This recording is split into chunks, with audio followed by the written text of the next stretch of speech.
Have they conceded yet? These losers called Chelsea Football Club.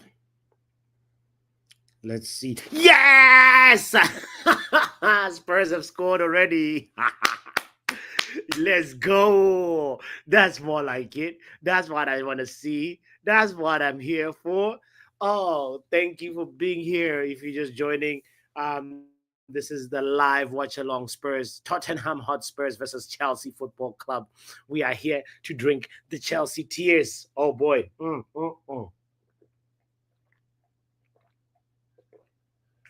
Mm. Tastes so good.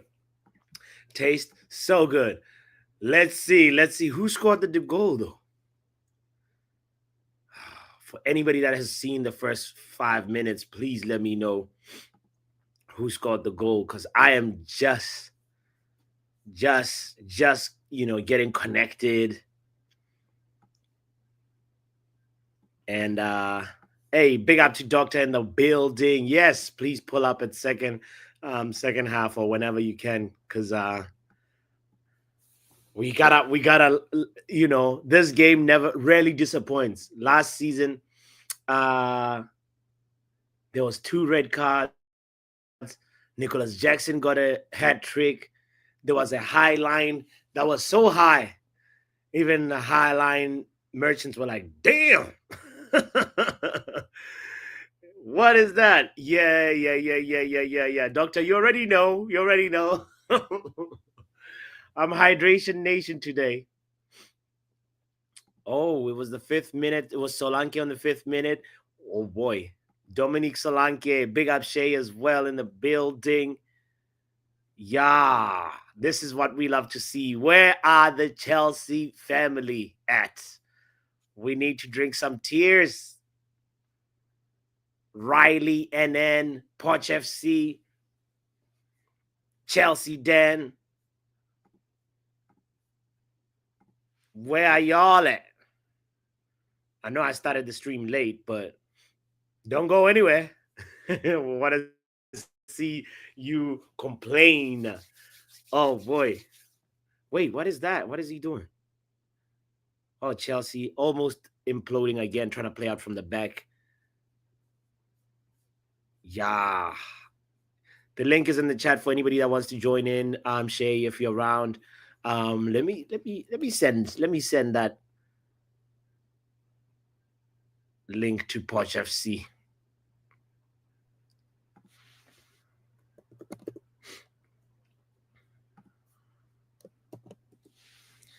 Let's see if he'll have the guts to show up, because you know if Chelsea was up, the yappa, the professional yappas would be here. Wait, is that a second? Is that a second? Oh my God! Oh my God! Oh my God! It's a goal! Is that Kulusevski? Oh my God! Let's go! They were talking title charge. Where are y'all at now? Wait. Now Kukurea has to run and get instructions from the manager. What is going on? Yo. Yes, this is what we want. I knew starting this stream was the best idea I've come up with this year. What?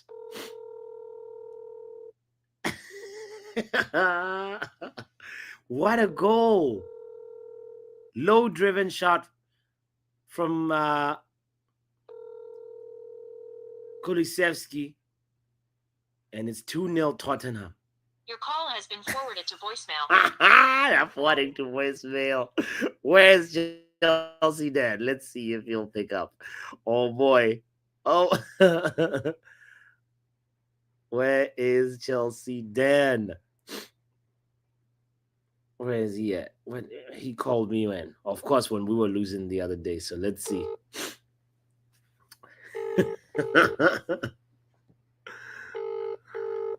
He's not gonna pick up. Wow. Come on, Spurs are looking for a third. Get him now. Get him now while he's still. Oh, agonizingly close. Oh, that was going to be offside anyway. They're not picking up.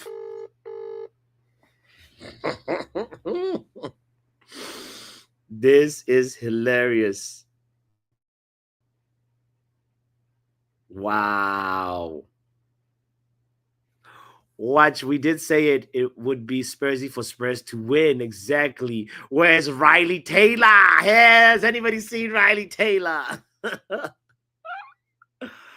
This is absolute cinema. Thank you to Spurs.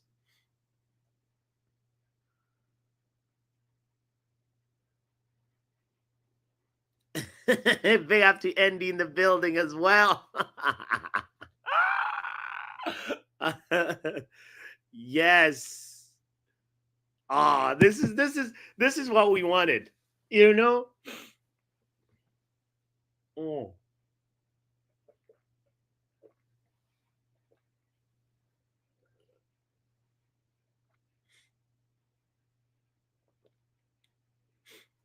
Come on. Wait, why is he going down on the floor? Romero, let me see. While he's still on the floor,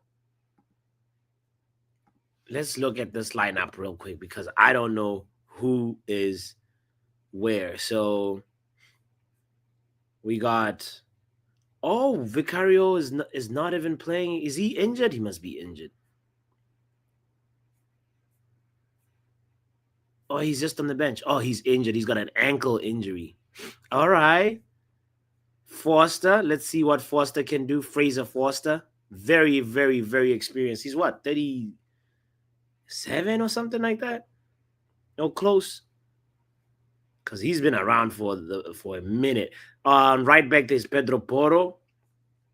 Big out Pedro Porro. Christian Romero is being subbed off at this moment. Van de Ven is the left center back. And then Udogie is the left back. And in the middle, there's Bissouma and Sa and Kulusevski, the goal scorer. Brennan Johnson, Dominic Solanke, and Heung-min Song up front. And that is the team that is 2-0 up. Where is the Nicholas Jackson brigade? Because Nicholas Jackson is up front, Jadon Sancho. This was such a good idea. Sancho starting. Yes. Let's see if he will cook.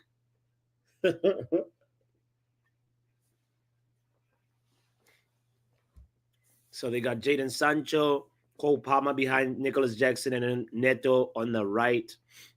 Lavia and Enzo Fernandez in the middle, and then Kukurea on left back, Levi Colwell, Badiashile, and Moises Caicedo as a defensive line. Caicedo is on right back. Huh?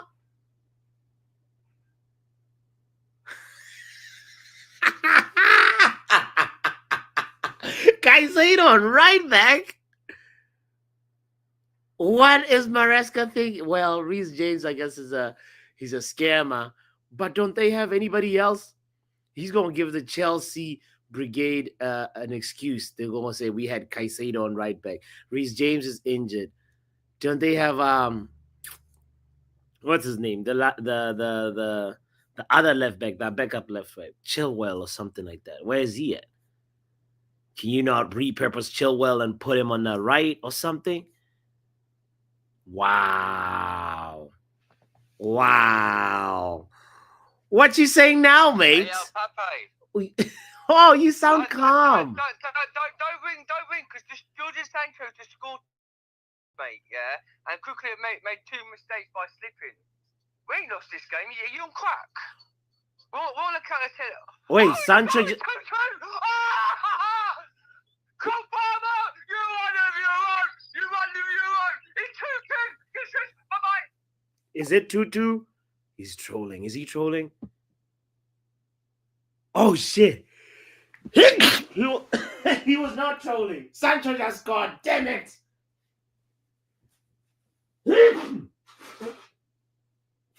Sancho just scored. Is he actually serious about Palmer also scoring? Damn. Damn.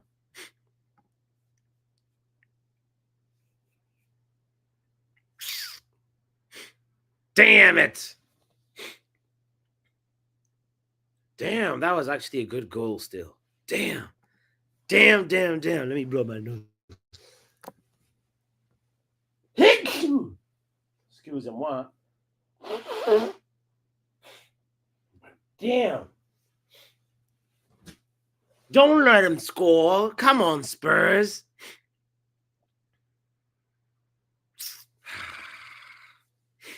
Spurs is such a bozo team sometimes. What is this nonsense?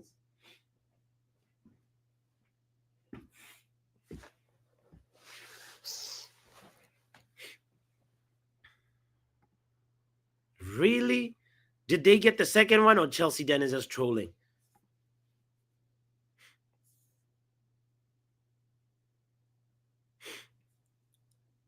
Shay, I saw that you drew versus Fulham, and I was so happy. I actually saw that it was 1-0 Fulham at halftime. I didn't watch the entire game. But it must have been a frustrating game for you, Shay. Big up to Neil Driscoll in the building. Oh, okay. Thank you, Doctor, for telling me that it's still 2-1. Because this guy, otherwise he would have actually been like, what are you doing? You know, like he would be yapping still.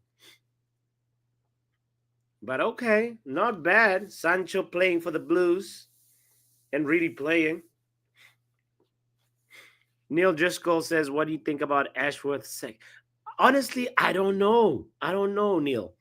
Here's the thing. I feel like if somebody is sacked by Jim Ratcliffe is a statement that, you know, nobody is safe. Ineos is not like a, you know, gullible group of people. They are not afraid to make decisions. I think that's a statement in that way. But it also makes me wonder what is really going on behind the scenes. Because we spent a long time waiting for Ashworth. He was on gardening leave. And we thought he was going to, oh, Chelsea with the momentum here. All right. Good job, Sancho, for not finding the target that time. So Neil, it makes me feel like there is a lot more tension and things going on in the background that we know as fans. And I just hope that they have a proper succession plan, you know. Maybe they promote Vivale, you know.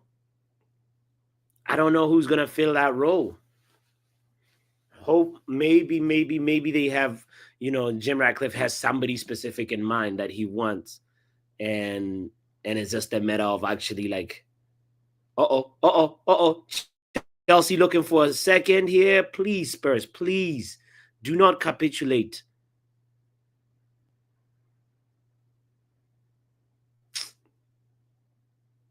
Yellow card for somebody. Who's getting this yellow? Lavia or Cole Palmer?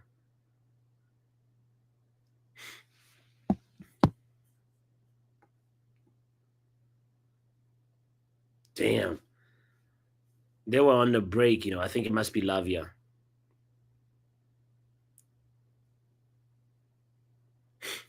All right. Yellow card for Lavia. There was how many red cards last time? I think 2 or 3. So we're here for it.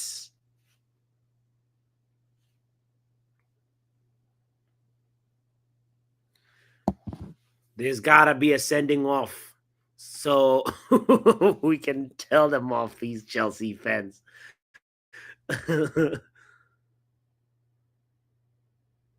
Oh, wow. Cole Palmer fumbled that, actually. Cole Palmer fumbled that. He should have scored, you know. The more I see the replay, it's like, kind of 007-ish. All right. Human Song is about to take the corner. And Song cannot beat the first man. Is it that difficult to beat the first man?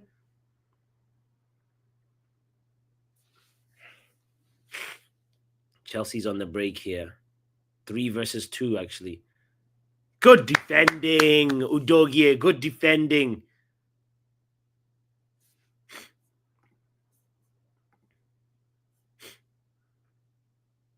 Come on, Spurs. Spurs is such a difficult team to support, so unreliable. Damn.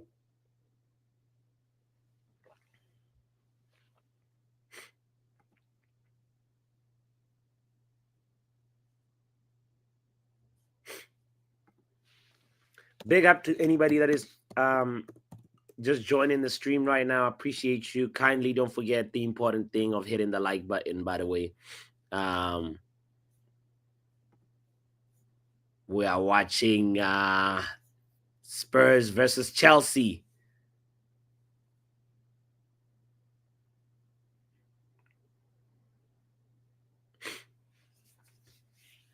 Need more goals that corners from corners and free kicks, right, Neil? I was just thinking about that. I was just thinking about like how how Arsenal, when they get a corner kick, it's a glorified penalty. It's almost the equivalent of this is all you know what I mean? It's like the probability of them scoring is not obviously the same as a penalty, but it is giving penalty vibes.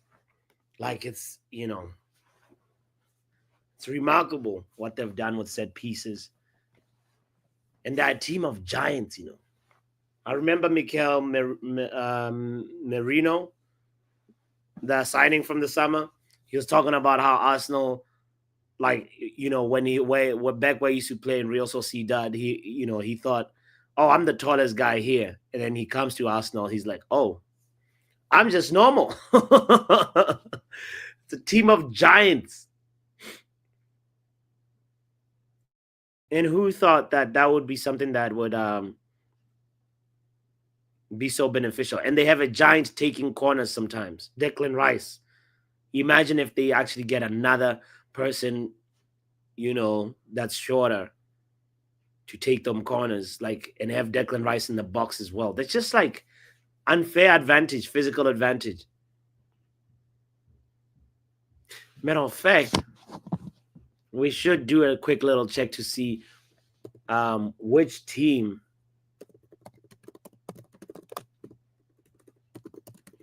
has the highest height average. I bet it's Arsenal.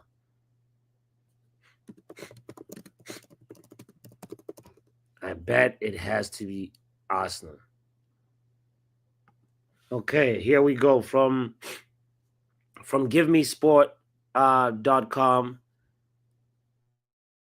Everton boasts one of the tallest and most dominant teams in the Premier League, with players like Calvert-Lewin, Tarkowski using their height to their advantage. Where is Arsenal in this? So the joint tallest squad on average is also one of the Premier League biggest squads numbers-wise. Nottingham Forest have brought in a staggering number of bodies since their return to top-flight football, with some of these players being intimidating presences. Taiwo Awoniyi is one of the most physical strikers in the division and also one of the best. And his backup attackers, Chris Wood, Divock Origi, are also taller than 6 foot. So,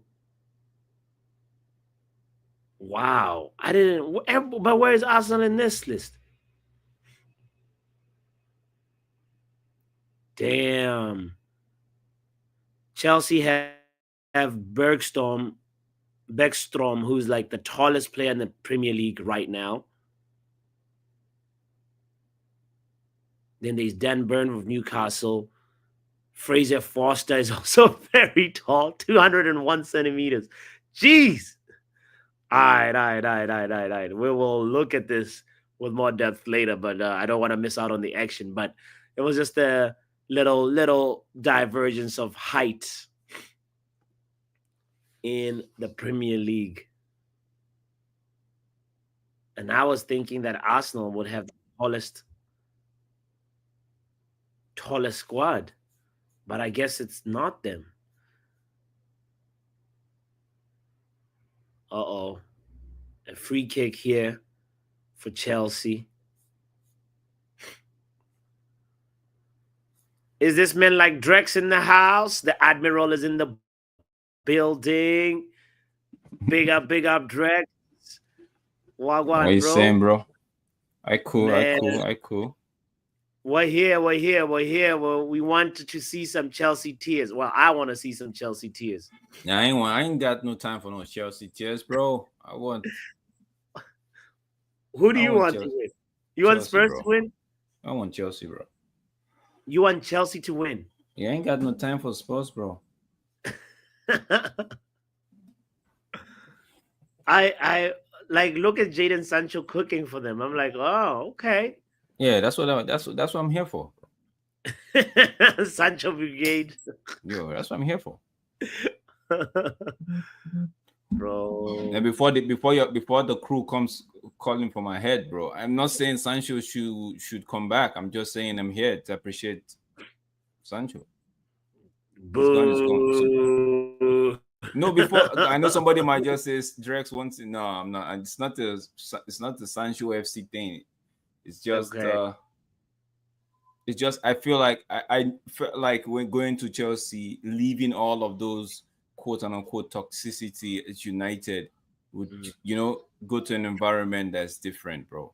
United is too tense. Like we've seen it. Some players can't cut it at United. Some managers, the pressure is just too much. Whether positive or negative, is just too much.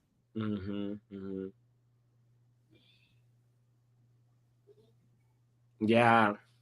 Yeah, it is a testament to like if you are not succeeding in a certain environment and not feeling like yourself, go somewhere else. You'll True. be, you'll most likely find a place where you'll shine better.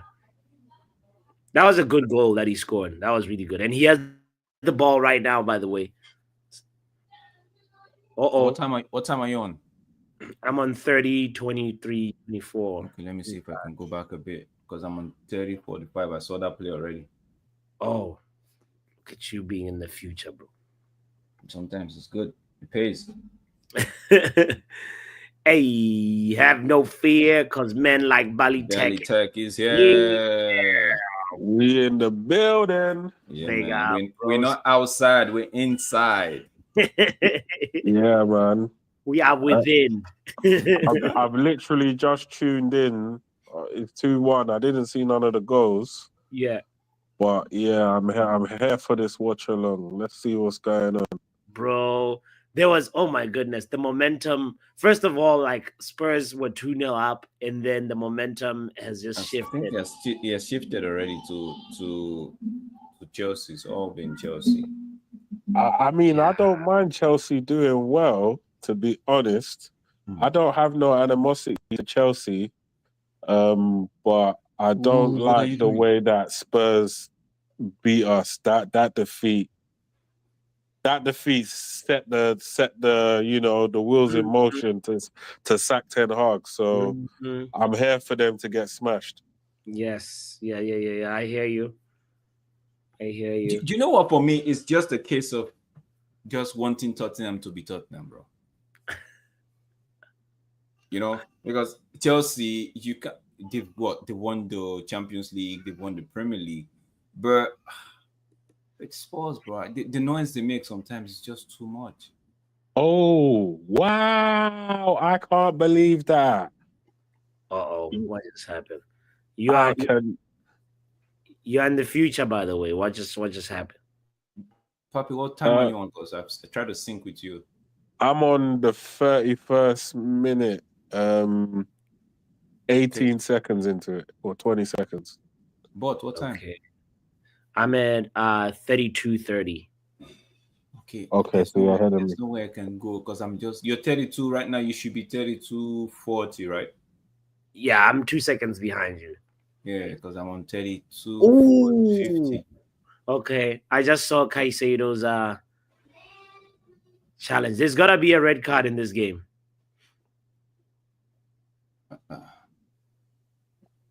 Wait, VAR didn't say anything about that? Bro, I don't know what happened. Maybe it's a case of get along. Get on with it. Let's see this again in slow mo. Oh no! Oof, oof, oof. That looks They dangerous. would. It looks dangerous, but they would, in my opinion, I think it more of a clash as to actually a stampede. You know, It was stamping his swinging feet. his feet. Yeah, a Yeah, swing. yeah. Sorry, like yeah. Yeah. You could see he almost like held back, immediately touched his Yeah, shin. true. The thing is, I Yeah. really got no skin in the game. They should just destroy each other. That's fine. I don't care. Ooh, hit the crossbar, bro.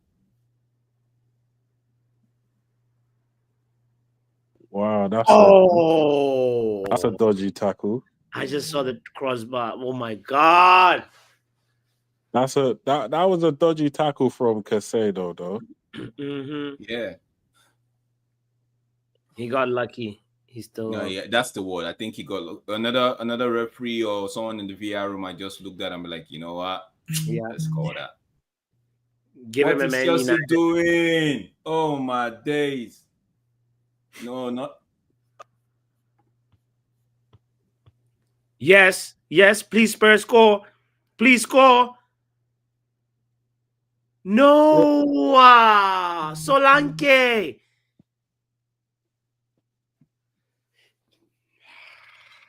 That name sounds. What country is Solanke from? He's British, right? Yeah. Yeah. Yeah. It sounds so much like a Nigerian name. The way you pronounced it just now, but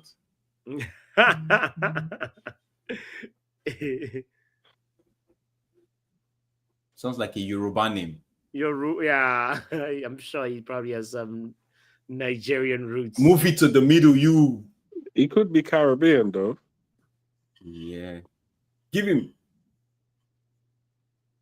I miss watching game at the pub though. Like going to not any pub here in North America, because those guys they'll just be looking at me like, who's this madman?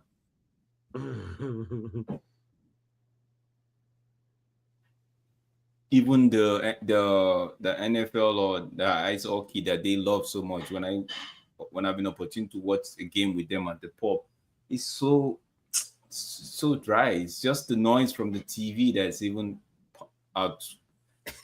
It's just too much. It's just noise from the TV. I can't even hear any of the viewers say anything. Oh, ah! There's so much Yeah. noise from the TV. But if you go to a Nigerian pub to watch a game, bro, you wouldn't hear anything from the TV. No Right? matter how loud the TV is, bro. No matter the speakers, bro, you Yeah. will not hear anything, bro. Or you just, even with the commentators or commentary, bro, the only time you will hear something is maybe when the game is about to start. The minute that game kicks off, if they're not bantering each other, if somebody's shouting, somebody's cussing at the players, somebody's and they're loud, bro. They're loud. The speakers will be like, "Why am I even here? Why What? am I here?"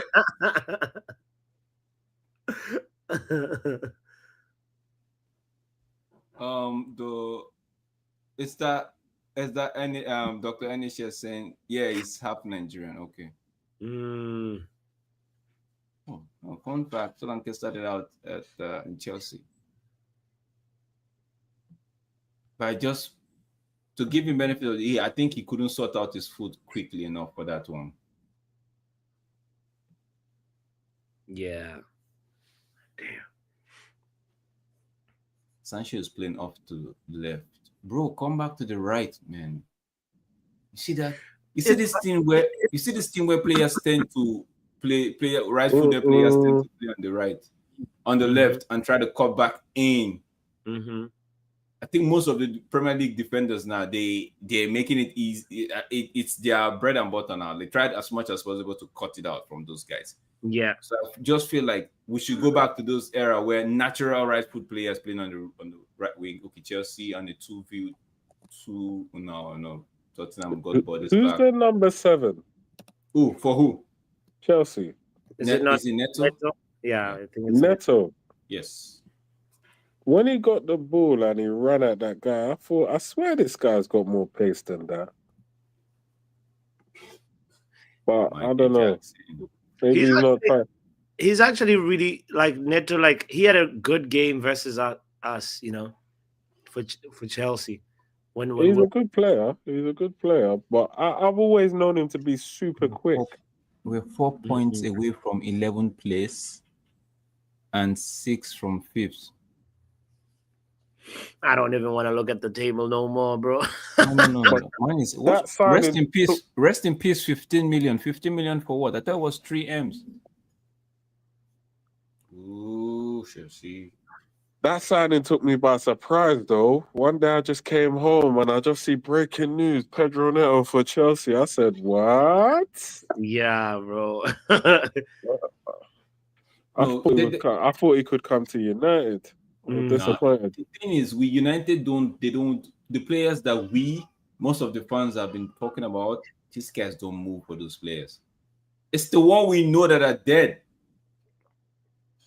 But the thing is, yeah, I don't even know what direction they're going in now because they sacked this guy, and Jim Radcliffe said in his program notes that he doesn't think that the recruitment has been good enough, and he wants like top level transfers. So if he's saying that the transfers are poor, if you're not willing to spend like God knows how much money, what more do you want?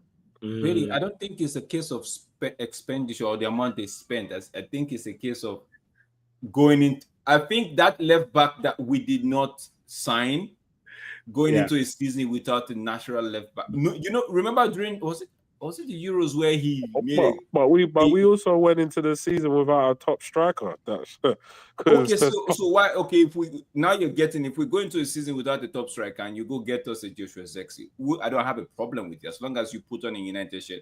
I will support you, right? Even if I want you out, I will still say support you.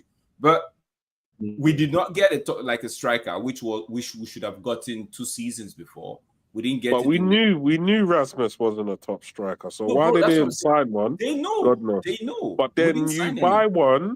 you buy a striker that's not necessarily a better finisher than Than the what you have. guy who's wearing the number 9. Yeah. I think they wanted. In my opinion, they should have gone for this guy at RB Leipzig. What's Spurs now? I know who you're talking about. Right? The one That that guy. was supposed to go to Arsenal. Yeah, right? Yeah, I know who you're Yeah, talking about. we should have, and we went into a season with no recognized left back.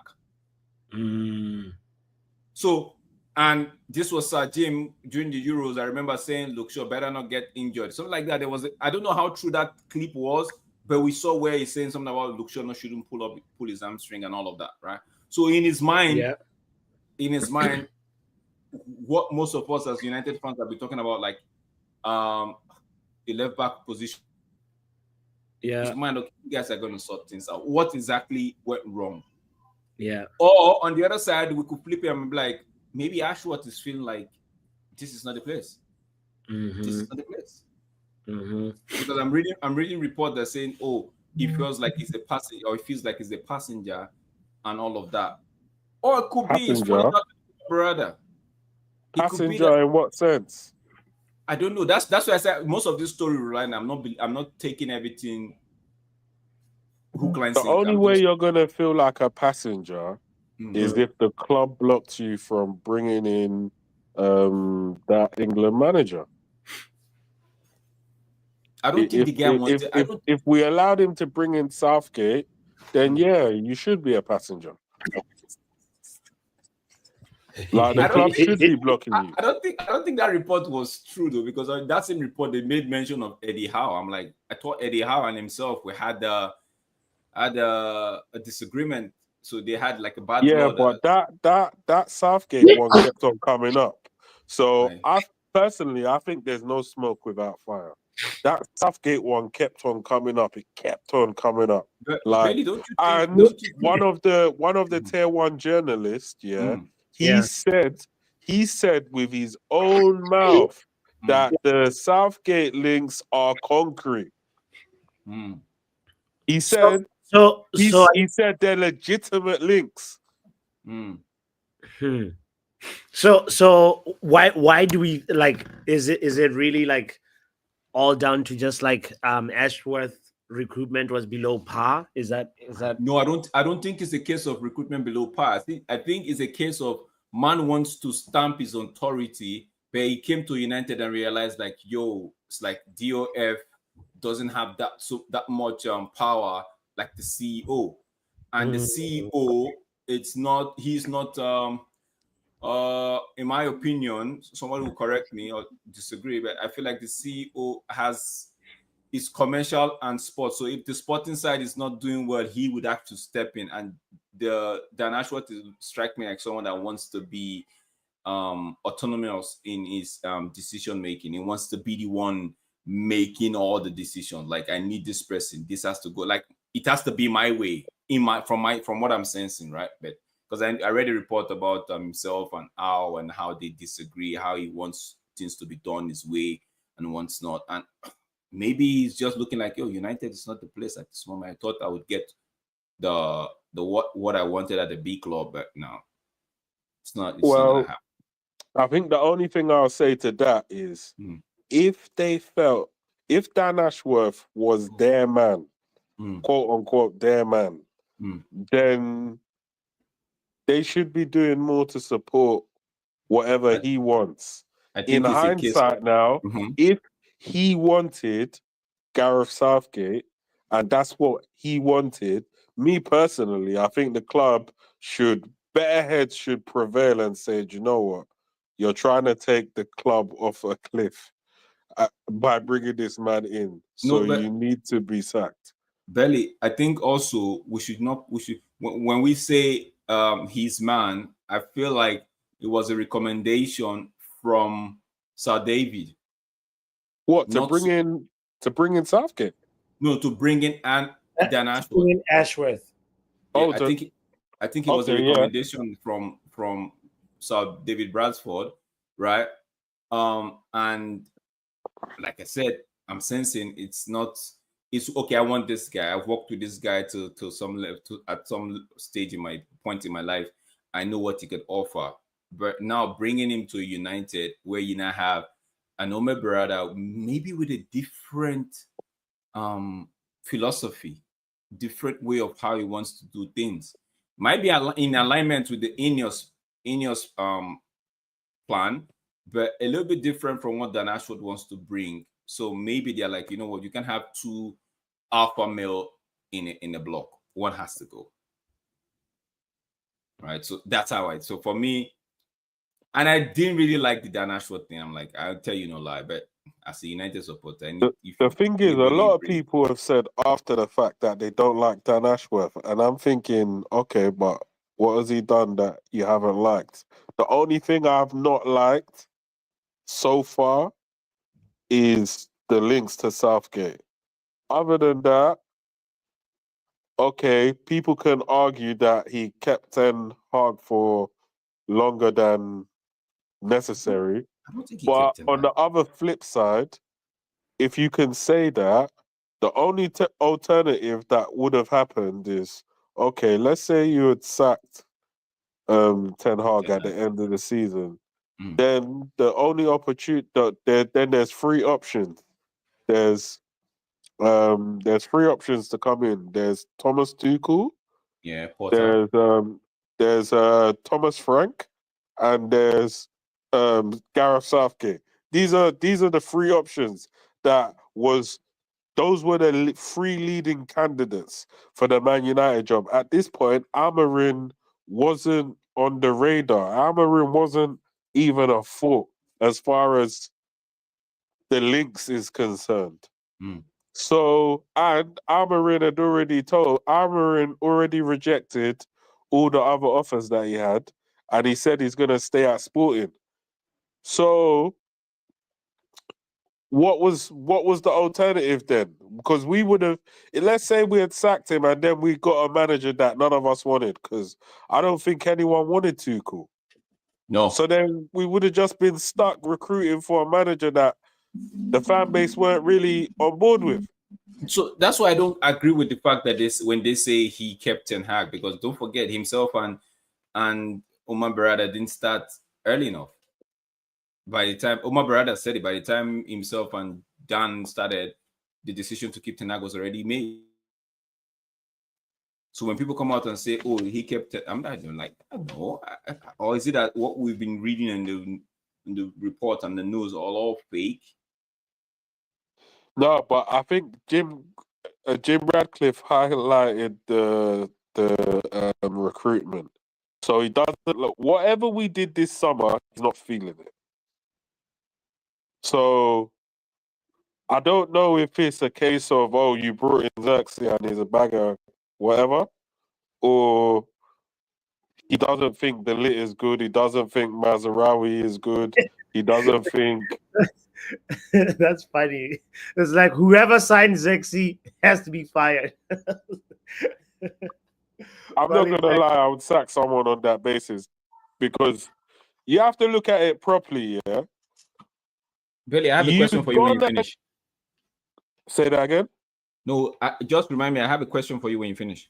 Okay, you have to look at this. Yeah, Rasmus is a young striker. I'm a young striker. Yeah, so you need somebody who's gonna raise the flooring, the goal scoring technical flooring of his deficiencies and play over him essentially, and then give him someone to work off as to say, okay, we've brought some top guys to the club. Unfortunately, that's not what we did. That's not what we did. What we did was we went and got a striker that's okay, albeit technical, but he's slow. He's like he's not really a threat, and he's not a proven striker. Put it that way. I think that's a fact. He's not a proven striker. So we've got an unproven striker from the Italian league. Nothing wrong with the Italian league, but he's not proven. Like his best season was like 13 goals. Yeah, 13 goals. Like translating your 13 goals to Premier League. Like it's not gonna be 10 like goals, 5. is it? That's like It's 5. not gonna be 10 goals. It's like 5 or 6 goals. Like let's be real. Yeah. So that's where my main issue with what they've done is they should have got somebody who's improved. Like if we signed Jokeres as an example, yeah. Jokeres, if I don't see Jokeres banging the goals in straight away, I'm gonna be complaining because he's Jokeres, not because we bought him for 60 or whatever million, 63 million. I'm gonna be complaining because it's Jokeres. Like you've got a big name. Not only that, for the last couple of seasons, you have scored an ungodly amount of goals. Yeah. So I'm expecting the full package instantly. I'm not expecting someone who has to learn how to be a striker and they're coming into their own. Because at Real Madrid, I was saying this on another stream, Real Madrid don't run a creche. Yeah. No. We don't run a preschool. Okay. They don't Can I sign interject right strikers there, or Charlie Check? wingers. Look, can you look at Nicolas Jackson for Chelsea and Yeah. how they bought him, and now he's even coming more into his own this season? Don't you think like that is possible at a big club? Because I understand the point of saying Nicolas Jackson was cooking before he came to Chelsea. Sure, but he wasn't like somebody that like like is a striker. He was more of like a winger, and he kind of like got into an upgrade. He upgraded himself. No, but Papi, do you think Jackson is operating in a full striker capacity? They're still trying to buy a striker to play over him. You can tell where the Nicolas Jackson project is going, though. Yeah, but they're still trying to sign Osimhen. They're still trying to get a striker to play over him. They're like in the summer, they was trying to get strikers. They were trying to get is it the guy at Porto or Meridian? Yeah, they were Marathon, trying yeah. to get him It after didn't work. the Osimhen deal fell through. Yeah. So they're trying to buy a striker to play over Jackson. Jackson is just filling in. So no matter how you see it, like Jackson is just going to be the number 2 striker. They just haven't As a addressed. Chelsea fan, I can tell you that's not true. Okay, well, you wasn't trying to sign Osimhen then, and or Osimhen would I have come actually to think if Chelsea we and he really would have wanted been on the Osimhen, bench. he would be at Chelsea right now. If we really wanted him, he would be here. He would not be at Galatasaray. No, it's because you didn't want to pay the price that was being quoted. You He wanted didn't a want to cheaper come on. price. He didn't want to come on loan. We didn't want to spend that money. That's why he wasn't a priority. If he was a priority, we would have paid the money. We just wanted him on loan. No, but Posh, the big up to you. I think the report we heard was the agent were trying for Osimhen was trying to do something real not so good. If I'll put it in that word, not so good in quotes, right? So I feel like if Chelsea wanted him, they'll bet Chelsea didn't want to pay over the odds for like in terms of agent for Chelsea. They were willing to do the deal, but the agent wanted a huge fee because it was a loan deal. He didn't know, so maybe he got the sniff that Osimhen was looking to change, but I think it's not just all down to if Chelsea wanted him, they would have. I felt like Chelsea just didn't want their pants pulled down in terms of for someone asking crazy amount of money just because of a loan deal. You know what I mean? Because you have to remember Yeah, the I fee understand that. would have been crazy and the wages would have been crazy. Yeah. I And then on understand top that. of that, the agent he got sacked because he messed up the Chelsea That deal. deal. Yeah. Yeah. That's not the point. Is that if Jackson was like If if Osimhen. Chelsea really wanted to get rid of or wanted Jackson to play second fiddle, then they would have gone all out for the number 1. Yeah, but look at Posh, what all we the are saying transfers is that they've already done. what we are There's saying, only so Posh, many is transfers you could do. Yeah, If yeah. someone's gonna overstretch the budget, then at some point you have to say, okay, cool, we've already got a striker, we've already got people that can play in the striker position. We're good this season. Don't be surprised, if Chelsea in the summer go back in and sign a striker. Don't be surprised. Chelsea will, but not to overtake Jackson. No, but Okay, Because that they is what I'm willing to bet you on now. Posh, That is running what I'm willing to bet you, that Chelsea, if they sign a striker, they're not signing a backup striker. They're no, signing they're not going to do that. the main man. That's what I want to tell Posh. They're I'm going to ready do to something. bet on that. And I'm not a Chelsea fan. They might let one of the. I don't know who they're going to let go off the ranks, but I feel like if Jackson will not just be relegated to the bench, he would still have his play time. But they want an out and out striker. Posh, you can as well agree on that one. We're not saying Jackson would play limited amount. We're just saying at the moment Jackson is filling up a role that the number 1 would fill. So You're trying to be nice about this. Yeah. So if Osimhen comes in, he's playing. Like, let's be real. Obviously, Let's be real. Guys. Yes. Guys. Osimhen is not coming in and benching Nicolas Jackson the way he's playing now. I can tell you that for a fact. Jackson's link up play, the way he presses from the front for this team. Why do you think Nkunku is a much better finisher than Jackson? Why do you think Nkunku is chopping bench? Okunku is not your out and out number 9, bro. Yes, but in the box, when Nkunku gets a chance, if Nkunku gets 3 chances, we know he would score. One of them would go in. Definitely. Nkunku, we all know he's a better finisher than Jackson, but Jackson is benching him. But if you get an Osimhen, Okunku will still play behind the Osimhen. Yes, if we get an Osimhen, he's not giving us Jackson's level of link-up play. He's not giving us Jackson's level of hold-up. You don't know that now because you're profiling Osimhen in a different light. What if it comes to Chelsea and Maresca says, "I want this from you," and the man delivers to a T? So I'm not saying Osimhen is not good. I'm saying people are underestimating Jackson. That's No, the whole I'm No, point. not no, underestimating Jackson. I know what Jackson is we're good not at, underestimating but Jackson. Jackson No, is no, not no, a complete striker. He's not a no, no, no, finisher. no, no, no. Nobody's saying he is. He's 22. That's the whole point. No, I think that's the point So Papi was also so trying to so make too. That he's the whole growing. argument is that he, if you look at how just the transformation from last season to this season alone, right, for Jackson, if you're smart, as like the Chelsea sporting directors are probably already sensing, no, this guy needs to continue playing for him to keep getting exponentially better like he is. You don't bring somebody else in and then reduce Jackson's, like, development time, his play time.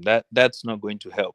If All of that is gonna come back to bite you on the ass. Listen, I've seen No, all but this. Belly, The Belly, the thing is, development. I've seen it. It's nonsense, no, but bro. Belly, let me say, It's nonsense. I like what Chelsea are doing. Chelsea are actually trying to beef up the pie in the middle, right?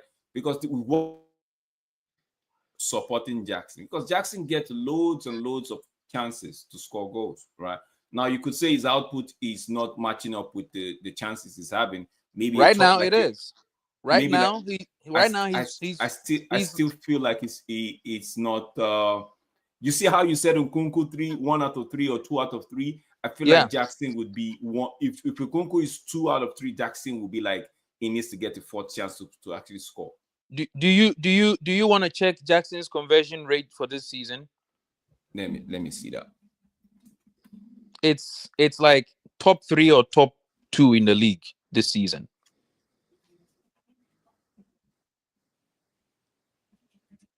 That's the thing. Like, the narrative. Don't get me wrong, bro. Thing. I'm not saying Jackson is a pop. I like from the very first day I saw Jackson play for you guys. It was in the preseason, bro. It's his footwork.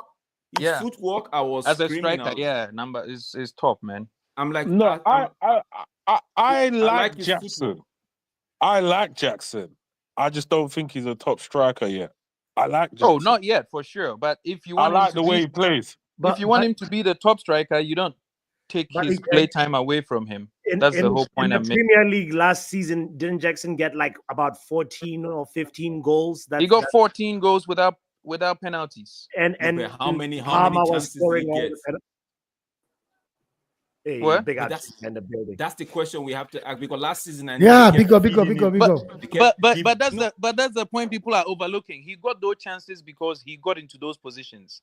So that's what the coaches are sensing. Okay, if you play with this guy, he gets chances because he makes himself available. Not every striker does that. So if you can actually improve his finishing to match up with the number of times he gets into dangerous goal scoring positions, he becomes a dangerous striker. That's what we are already seeing this season. His finishing has improved. He's still getting into better positions. He's already matched, like, what? He has 8 goals, 3 assists in the league already. He's got 8 goals, and you're right, 8 goals and 3 assists so far out of 14 appearances. That's pretty. No, it's good. Right? Posh, you're taking it somewhere different. We're not saying Jackson is not good. We are saying, because I know that was the point Papi was also trying to make in terms of Rasmus. Maybe now we are seeing Jackson from what we saw last season into a more refined role and going forward, right? Yeah. So, but Papi was making the same comparison in terms of don't we think Rasmus would come like that? But we are saying at the moment, what Chelsea have, leave all that one. We're like, you see the modern fan, yeah. You see the problem with them is they want to operate crashes. They see some of these young players and they want to fall in love with them, although they haven't actually put the numbers that we need to win the league and things of that nature. When we start looking at the Rasmuses and the Jacksons, yeah, all you have to do is very simple logic. Will they get into Real Madrid team? No. Will they get into Man City team if everyone's fit? No. So how? Yeah, and these are the best teams in the world. So how are they now the main man for a Chelsea or a Man United? They shouldn't be. No, but don't forget Bailey. That Chelsea's case is different, though. We are not trying to be Real Madrid today. No, yeah, it's a project, right? It's a project. That's the whole point. So, You know, we So can't. that's why Bailey. That's but Real But Bailey. you, Madrid I you don't can't understand. you operate a cannot you crutch, as cannot do far a as I'm Yeah, prediction. that's what. concerned. They That's don't say this player has to play because we're developing him, and he has to play 60 games a season. True. Like, That's what Chelsea. where does That's that what happen at? Chelsea are trying to do, and Um, wait. Uh, everyone insulted Chelsea for doing that. People ridiculed them for doing it, and already people have changed their tune. What you need is a good coach now, and a good system for young players. That's all. Really, that's it. one I thing is think this, Man man, U, guys. like for the players, the young players you Kemba, hold on have, a sec. like Kobe, and all those young guys. If you get them, get them a good system. I think Rasmus is actually a really good striker. He's a finisher. If get him a good coach and a good system, Amorim is doing the thing, bro. It'll click. You just need to give him Another thing time. we need to applaud Chelsea for before I go to Timber is the fact that Chelsea have made sure the striker gets fed. They brought in players that would, whether it's an Nkunku, whether it's Jackson, whoever is playing up front, everybody knows that, bro, before you look for your glory, this striker should have eaten and you'll be feeding off whatever it gives you, which I appreciate. Now, coming to the Real Madrid model is not everybody will be Real Madrid. Real Madrid didn't just start like the way they are. They built and got to where they are now. So all they just do is maintain. People are forgetting when you know Vinny joined Real Madrid. Oh, it was disastrous. Yeah, It was man. crap. Even what's his name? The guy that plays for the Saudi Arabian team now. Benzema was like, this guy is playing to put this Playing club against down, us. bro. He was saying he's playing against us. He So wasn't even saying don't yeah. pass the ball to Vinicius. So He was saying don't pass the ball to Vinicius. He's playing against us. But in line with what Bailey is saying, bro, if you really want to win, bro, you have to get men in position, not wait for young kids to develop. Like Drex. Another thing we need to consider here is this, man. Like yeah, what Bailey is saying. First of all, when you are talking about a player like Jackson initially was not a striker. Jackson is a winger that came to Chelsea, was not converted to play as a striker. Now, last season, he was wasting chances. If Jackson have taken most of the chances he was given last season, probably would have scored 20 goals in the Premiership. But he was missing some sitters, some chances, and that was why he was getting compared to the likes of Darwin Nunez and Rasmus Højlund. But looking this season right now, he has been clinical. Like it's only this game I can say no, he's not really playing like he has been playing. He has not really have a good game in this game. But he has been clinical. He has made sure by he does not lose too many chances. Like in games I've watched, if he gets speed 3, he scores 2. Yeah, go on. You remember last season how many times he was offside? He's no longer doing that anymore. Like it's not. The boy is really improving. Yeah, but he is. You see the thing. You see one thing that the modern fan is not understanding is you see when you're developing a striker or you're developing any player for that matter, that doesn't mean that you're playing them every single game with a reliance on them. That's not development. Developing. In my opinion. No, but let me explain to you how I see development. Yeah, developing is not me throwing you in there when you're not ready and saying, just learn on the job. And don't worry, no matter what, you have a guaranteed place next week, whether you play good or not, and you'll just be playing. Yeah, that's not development. Development is you bring them in the team, you bring them out of the team. You bring them in the team, you bring them out of the team. Sometimes, you can develop from the bench when you're looking at the game and you're like, you see how we did that? You see how he did that? This is what I want you to do when you go on the field. That's also a part of developing. But you see, when you're just making these guys play week in, week out, they will improve over time. But at the same time, you've put them in a situation where they're not good enough, and you're now wanting to develop that. So now, if he's going to be their main striker, right, you have to wait at least 3 to 4 years to realize the best of his potential. Why do you have to wait that long when he should, if he should be on the bench, he should be on the bench. You don't make a bet. This is where Chelsea, you could say, is going backwards because now you've got a striker who, if you compare your old Chelsea teams, he would most probably not even be on the bench.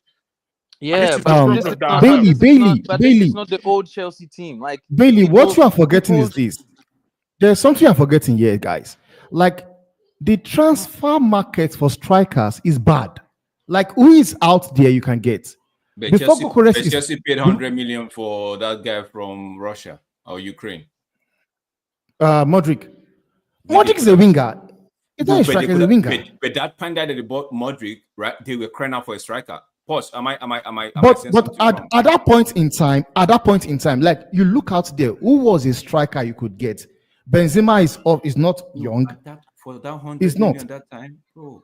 No, which striker is out there?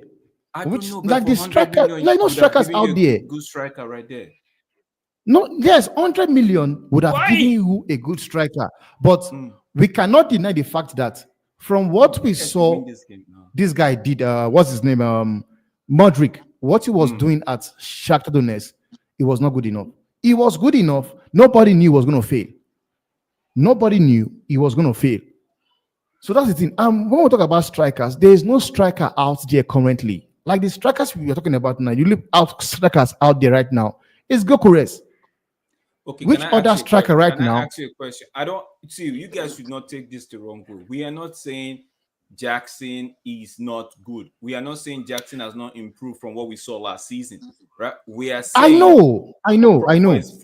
it wouldn't hurt him, or it might even take him a higher level if you have a proven striker like what Bailey is saying, that he could actually be looking at them like, okay, see how, because we all agree he's not a striker, he's a Okay, winger that got that is the question I'm asking now. Which striker is out there that Chelsea can get that can bench? Because for me, I believe Christopher Nkunku should be playing ahead of Jackson. I believe Nkunku should be playing at Jackson because for me, Nkunku is way better than Jackson. But right now, you have a situation whereby a manager have came into the club and he have decided he's going to share his team into two places. This team are going to be playing Conference League. This team are going to play in Premiership. Now, for me, I don't think there's a striker out there Chelsea can get. The only person I would have said they should have gone for was what's his name? Ivan Toney.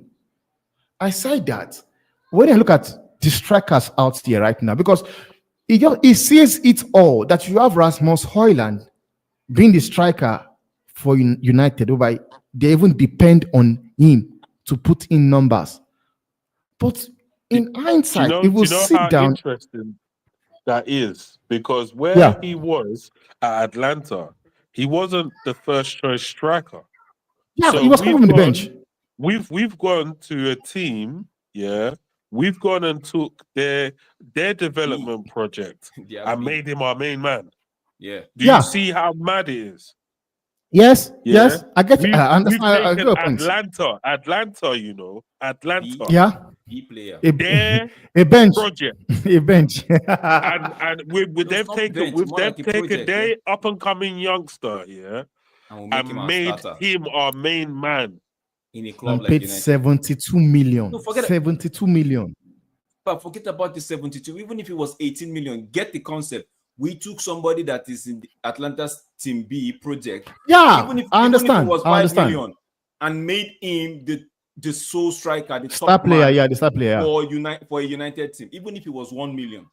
Imagine Real Madrid coming in here and then seeing one of the youngsters in our academy and saying, "Oh yeah, like we need a striker."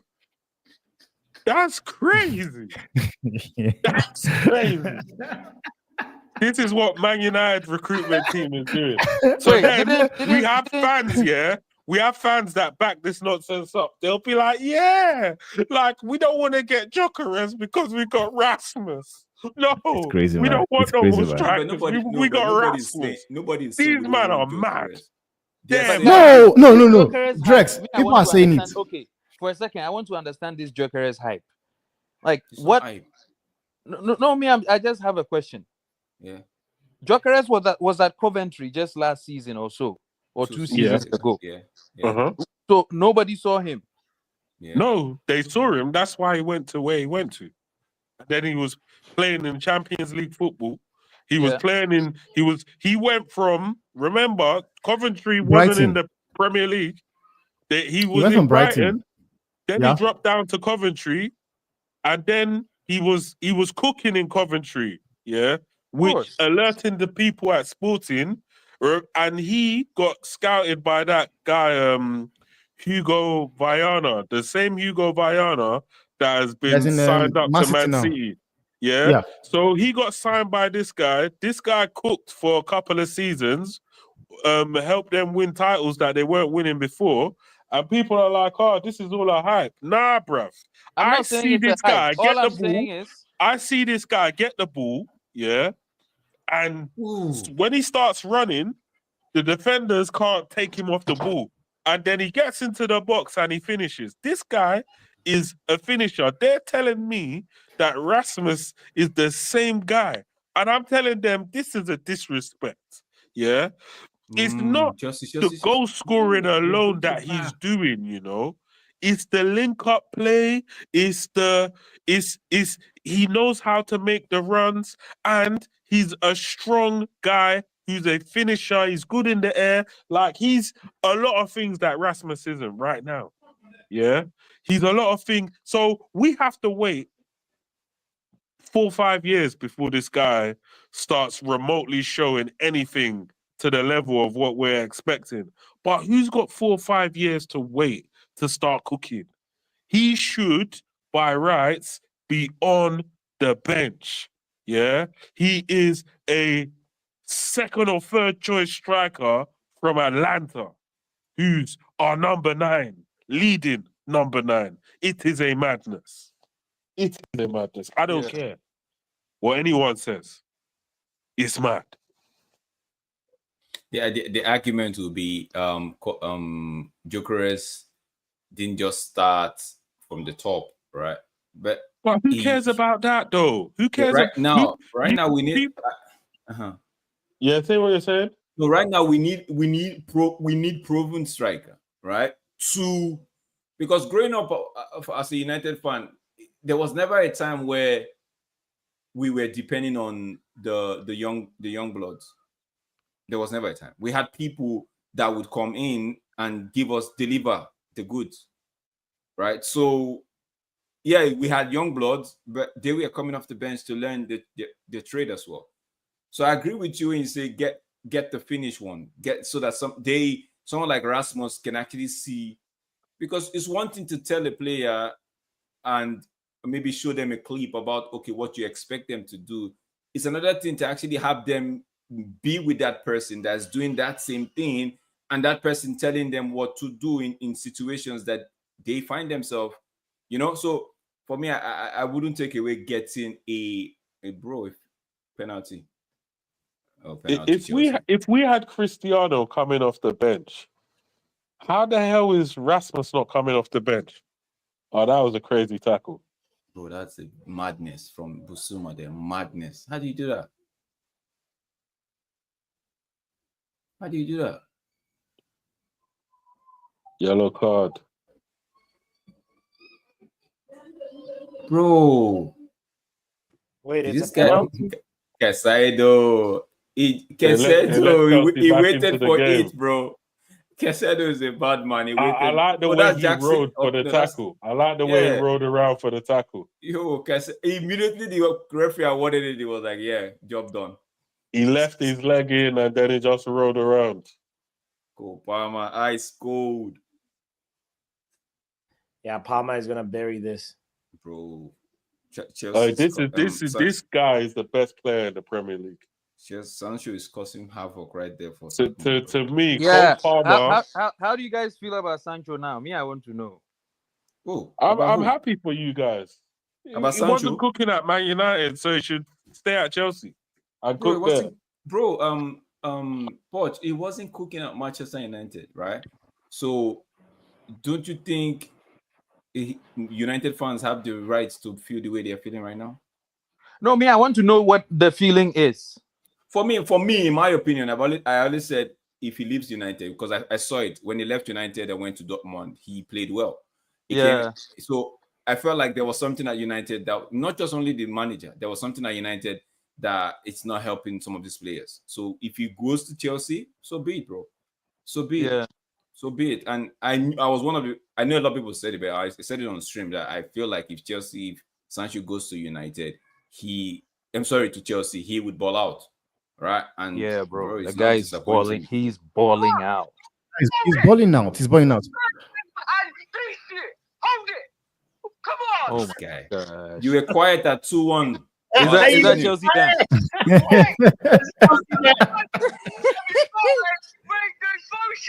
Yeah, 2-2. 2-2. No, but Sancho is balling. I don't want to lie, guys. Sancho is balling out, man. He's balling out. But yet again, I would not blame anybody. At this point, I won't even blame Ten Hag as well. I just think it's bound to what I've been saying. Sancho is a player that was misprofiled. The same way they've misprofiled Zexi as well. Ahmad as well did not get game time under these managers. Stop saying no, it's fact. Okay. Samba, listen. Demba, listen. You can misprofile a player, and when the player gets on the pitch, they will still give you their work rate. Right? Yeah, but doing something the manager wants. They will not put their head in between their tie and just be like, you know what? Nah, I'm just gonna walk around. No, I understand what you're saying, Drex. I get your point, but what I'm trying to make you understand here is this, man. The likes of Ahmad, Sancho, were never going to succeed under like managers like Ole Gunnar Solskjaer, Mourinho, because we saw what they did. It was all counter-attacking. And Ahmad are players that can hold on to the ball, control the game in a team that plays possession style of play. Okay, what has that got to do with counter-attacking? If I give you the ball and you could dribble and he initiates the pass, so what's the problem in that? Okay, let me say why I said so now. You look at whereby when Bruno Fernandes holds the ball, what does he do? He's looking for that long pass, looking for Rashford, long pass. So that's already takes out the likes of Ahmad out. No. So when Sancho Sancho as well. When Bruno gets the ball and Sancho is running, so what's the problem? If Sancho shows the effort to run, what's the problem? He doesn't get to play because already Bruno is already looking for Rashford that he wants to give the long pass to. So let's get you straight. Maresca came and said Sterling would not be part of his team goal. Was there a problem? No.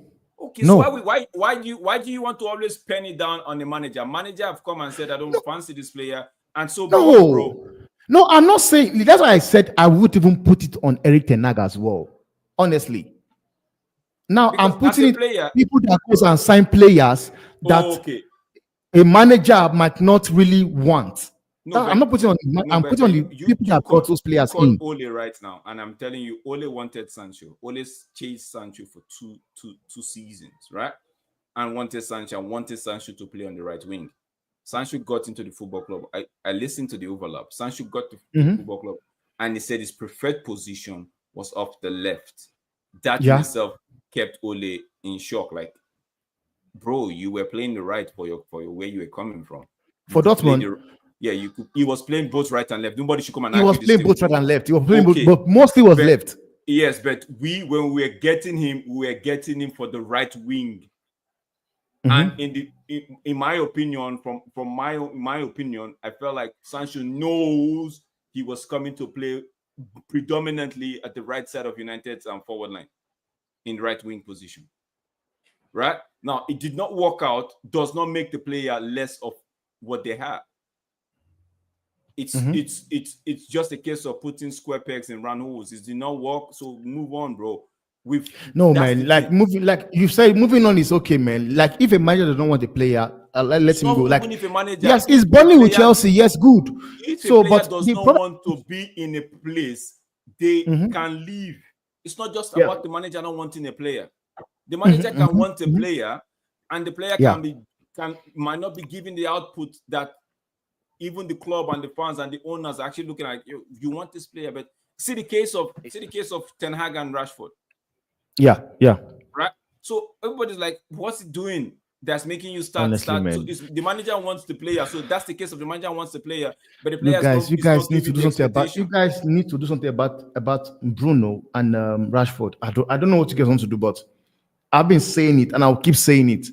As long as you have those two guys in your team, you guys are going nowhere. No, but you can't say that because those two guys in the team, they won 2 cups back to back with the manager. Okay, Drex, and this is the problem right now. It's You not have when players you make statements that like drop not going stinkers. anywhere. They drop stinkers, and because they will score a goal, Bro, it covers all those things they've done. I am going with your words. You just said that They need to we are go. not going anywhere. But these 2 players in Eric Ten Hag's system, one of them. Yeah. So 2 what? trophy. I'm trying But to bring, Drex now. I am The trying Drex. to bring a point you just made. Now I'm trying to say, okay, where is the nowhere you're talking about? Okay, now what I'm saying right now, those 2 trophies now, Ten Hag won. Mm-hmm. Right now, you could see that there is still problem in this club. Obviously. Because that is what winning trophy does. It covers that doesn't cover anything. Problem. No, it covers. Because that was why you add people. It covers until now that he's showcasing again. No, it doesn't cover because even when we won the team, people were still saying the football was bad. It doesn't cover anything.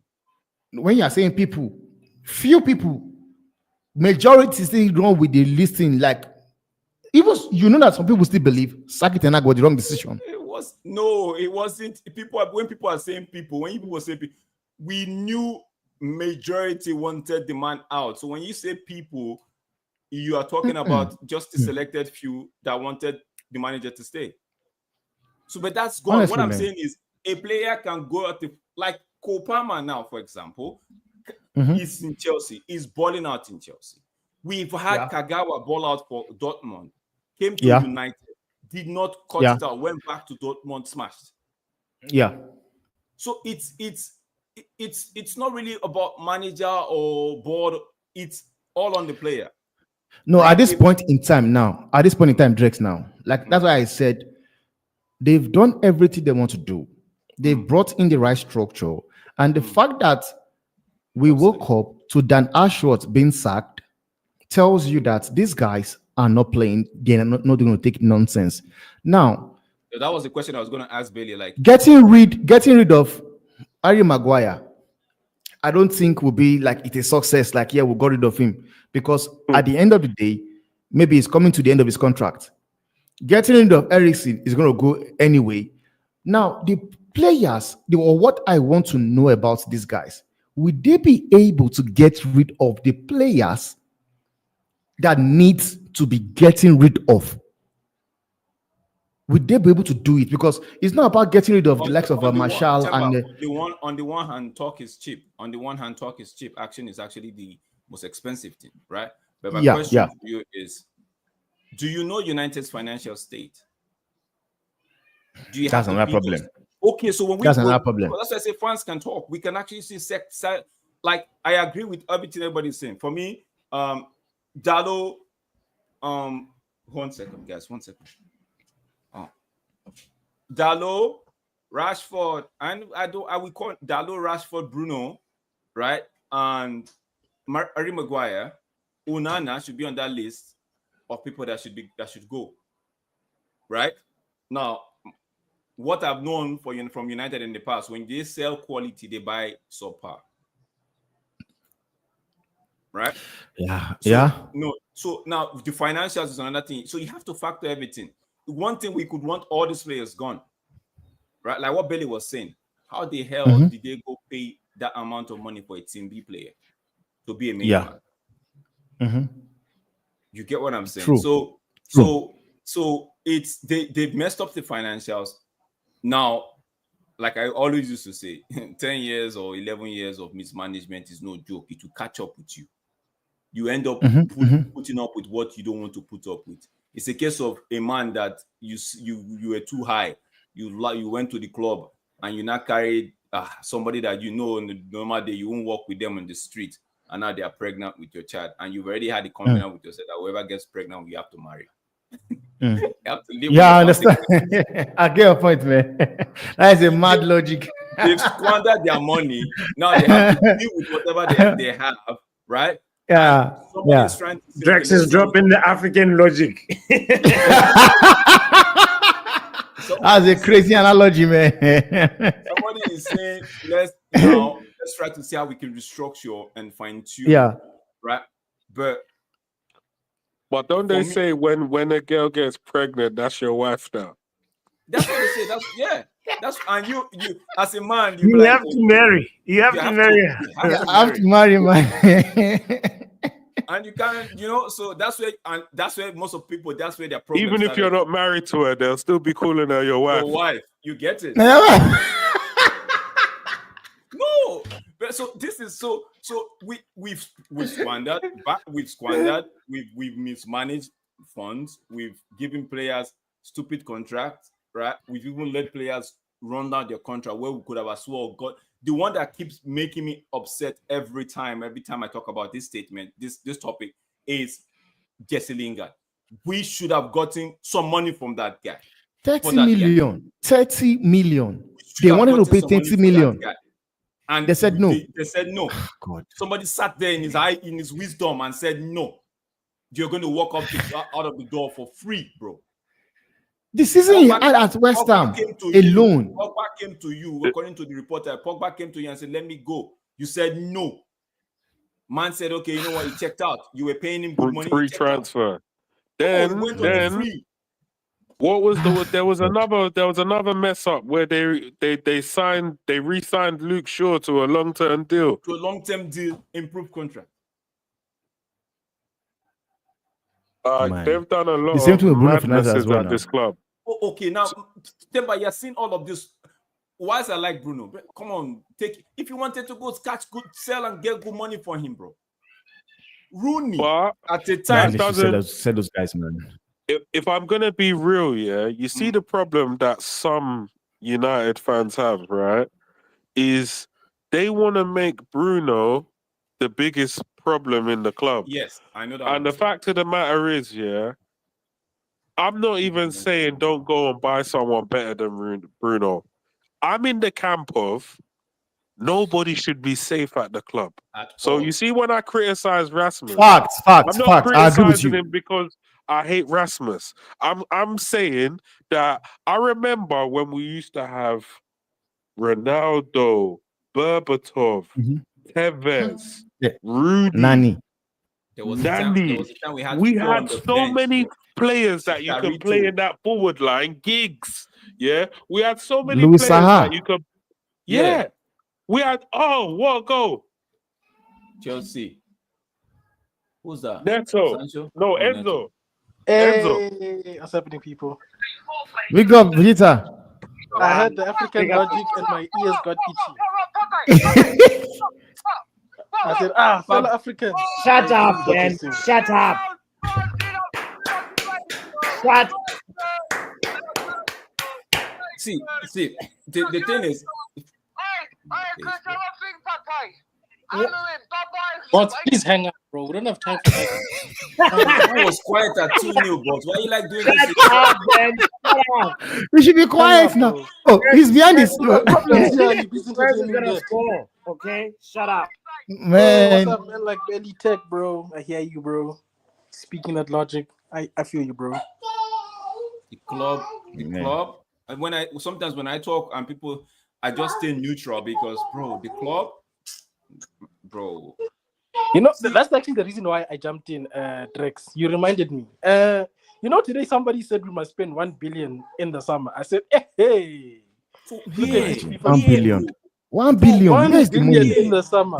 They just up the ticket price and we are all crying because it's not fair to increase the price, even if they say, okay, the tourists would sweep it all up, right? Pay 60 in this current economy, 66. But where do these guys want to get the money from? Yeah, but they want us to spend thing a billion. unless you improve the team, yeah, the extra money is not even justified.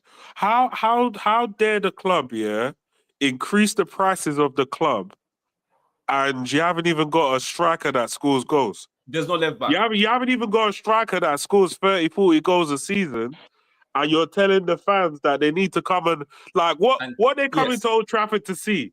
To see nil-nils. It's like hosting what they well, let me not go that way, because if I go that way now, this just the YouTube might call me. Bro.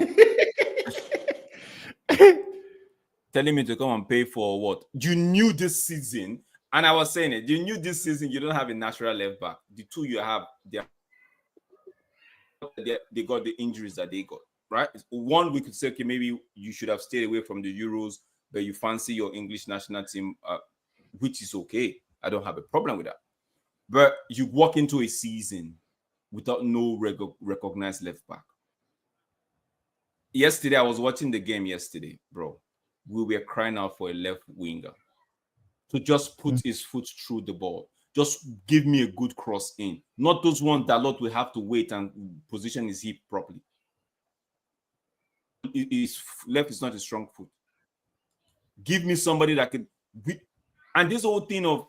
man, maybe I'm just Would you take Nkunku from Chelsea? Well, take Nkunku from Chelsea and put Nkunku where Garnacho is playing. Oh man, you've taken the words out of my mouth. I asked a question. Everybody was cussing.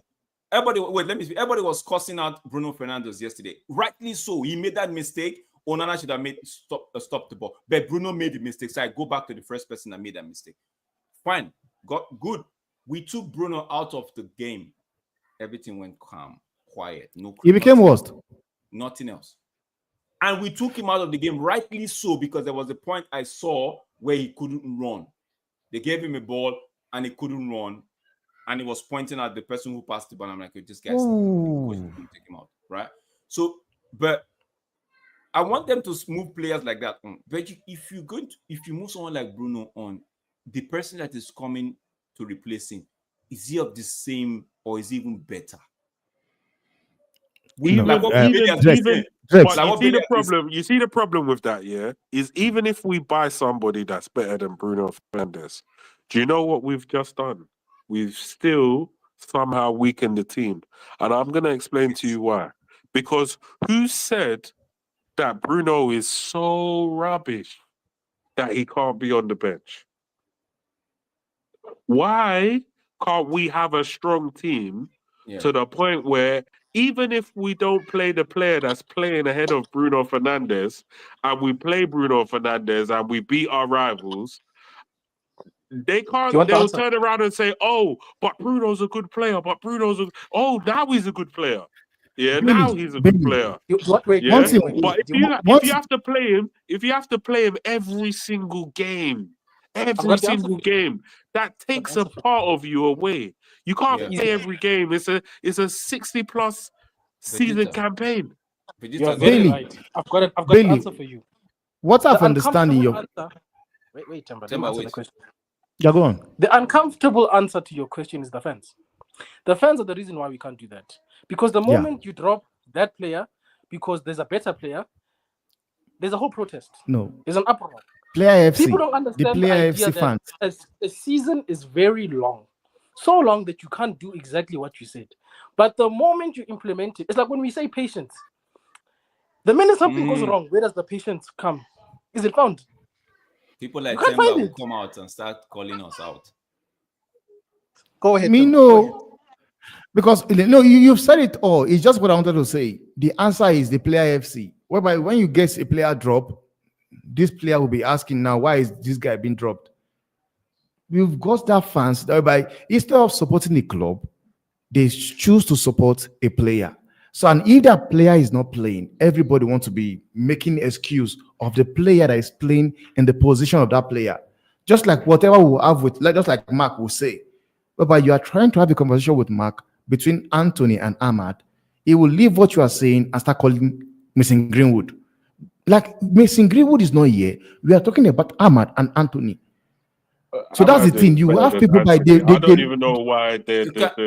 We are 5 here now. We are 5 here. Take me out because I'm going to ask the question. Four of you guys. Would you guys rather have Ahmad play on the left and get a right wing? Left wing back. I don't. The thing is, yeah, Ahmad is playing good where he is, so I wouldn't yes. tamper with that. I would just focus on getting the left wing back, because at the end of the day, yeah, you can go and get a left wing back that's gonna go right into the first team, and then what has that done? That has improved the team massively, because we're playing with a makeshift left back. Any person that we put there is gonna be makeshift.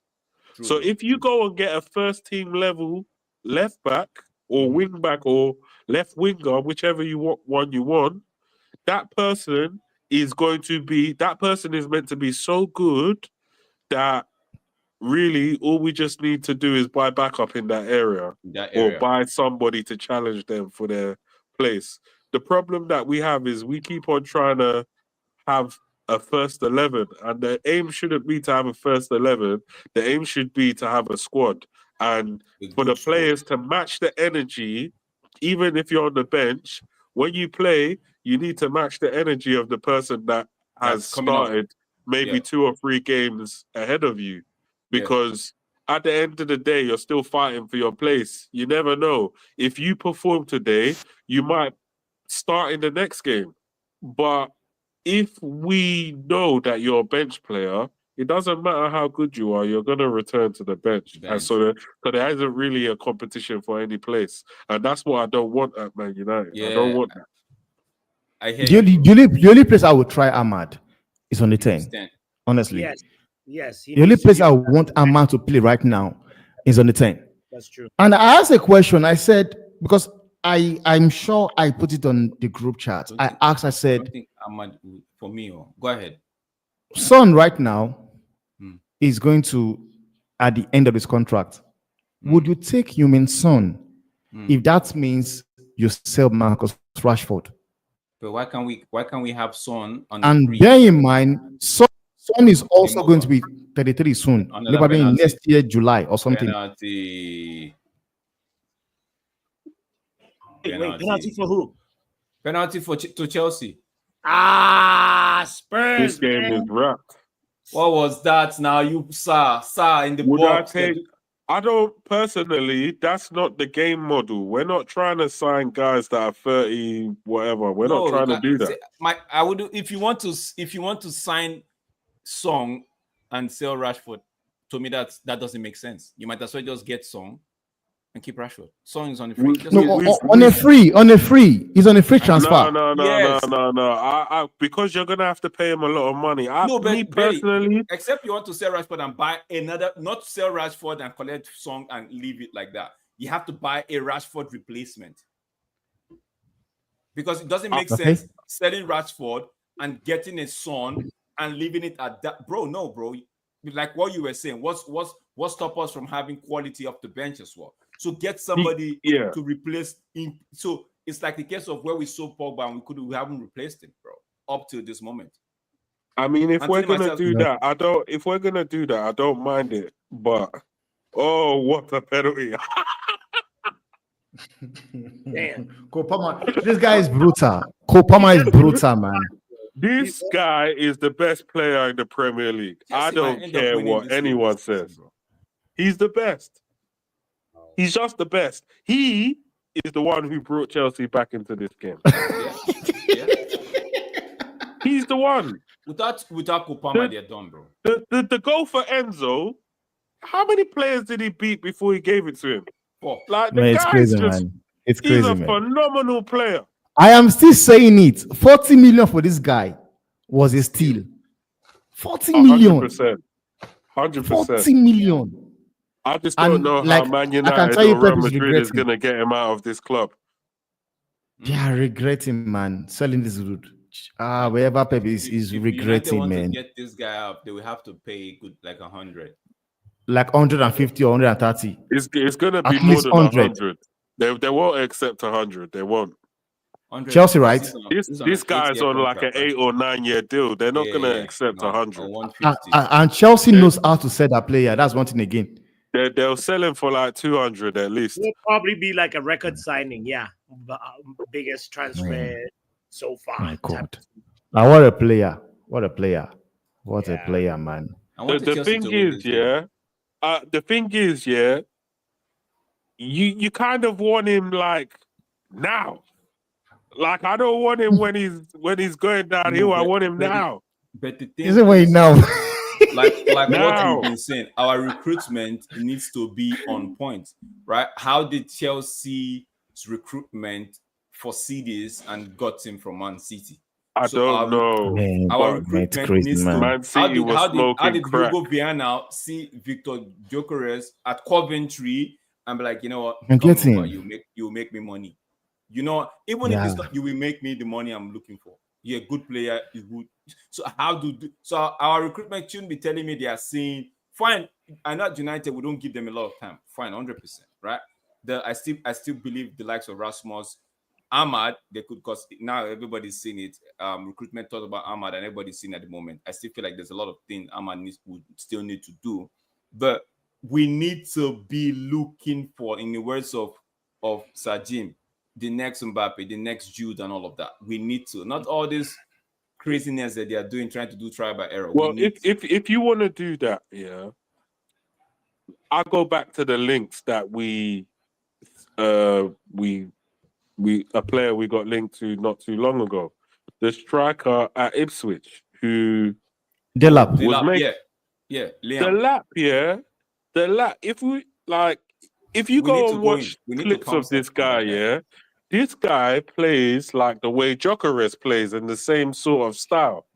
He actually, And it's from Chelsea as well. It's from Chelsea as well. Well, From it's from Chelsea. It was loaned out from I Chelsea. heard. I don't think it's from Chelsea. I think Man City. Really?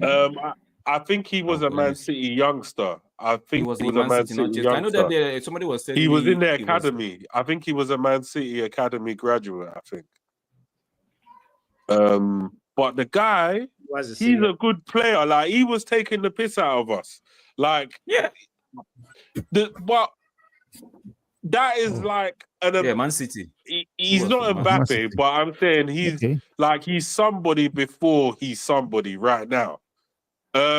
Will I take him at Man United? I would, but then you have to sell one of them strikers, and I still want someone who's better than him. Bro, But that's that's me what I'm saying. For personally. me, I would say if I get the power, sell Rashford, that money, go buy Liam, then go buy another striker. And it's straight I'm not profit. Profit. I'm not looking Full to 100% sell profit. 1 for 1, bro. Bro, if this football club wants to go places, they shouldn't be looking. Now, the reason why I'm being careful about the old Bruno, sell Bruno, if you sell him, fine. But that means you have to get 2 players. Yeah, because at the end of the day, we are thin. We are thin in the midfield area. Yeah, so if you sell Bruno, it means that you have to get 2 players.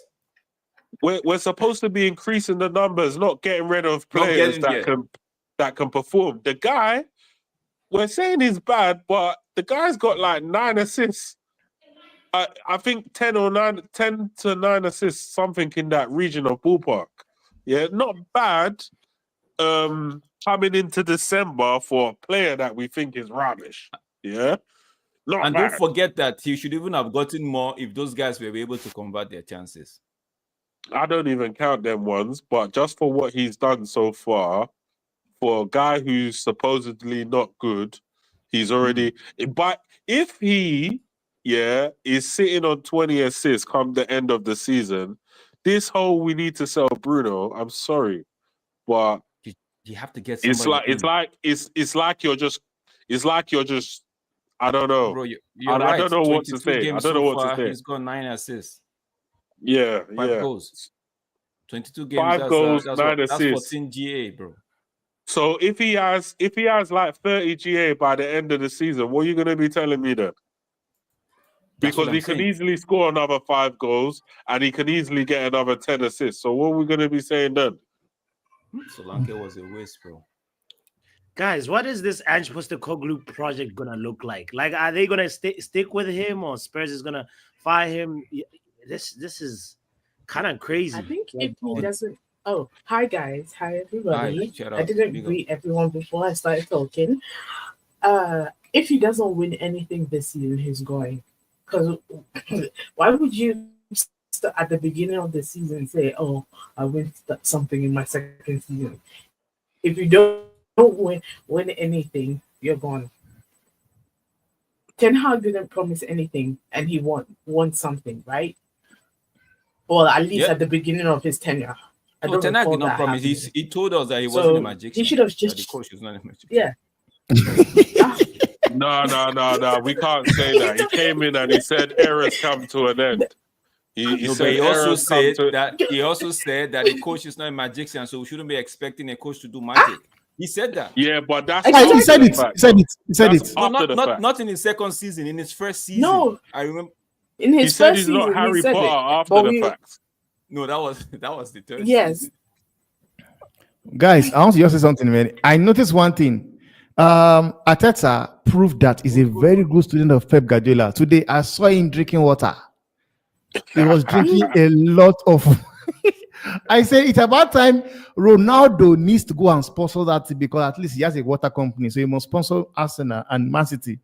Man was drinking water, but guys, man, Arsenal are rubbish, man. Rubbish. We need Amorim to be chewing gum every match like Fergie did. yeah, I know.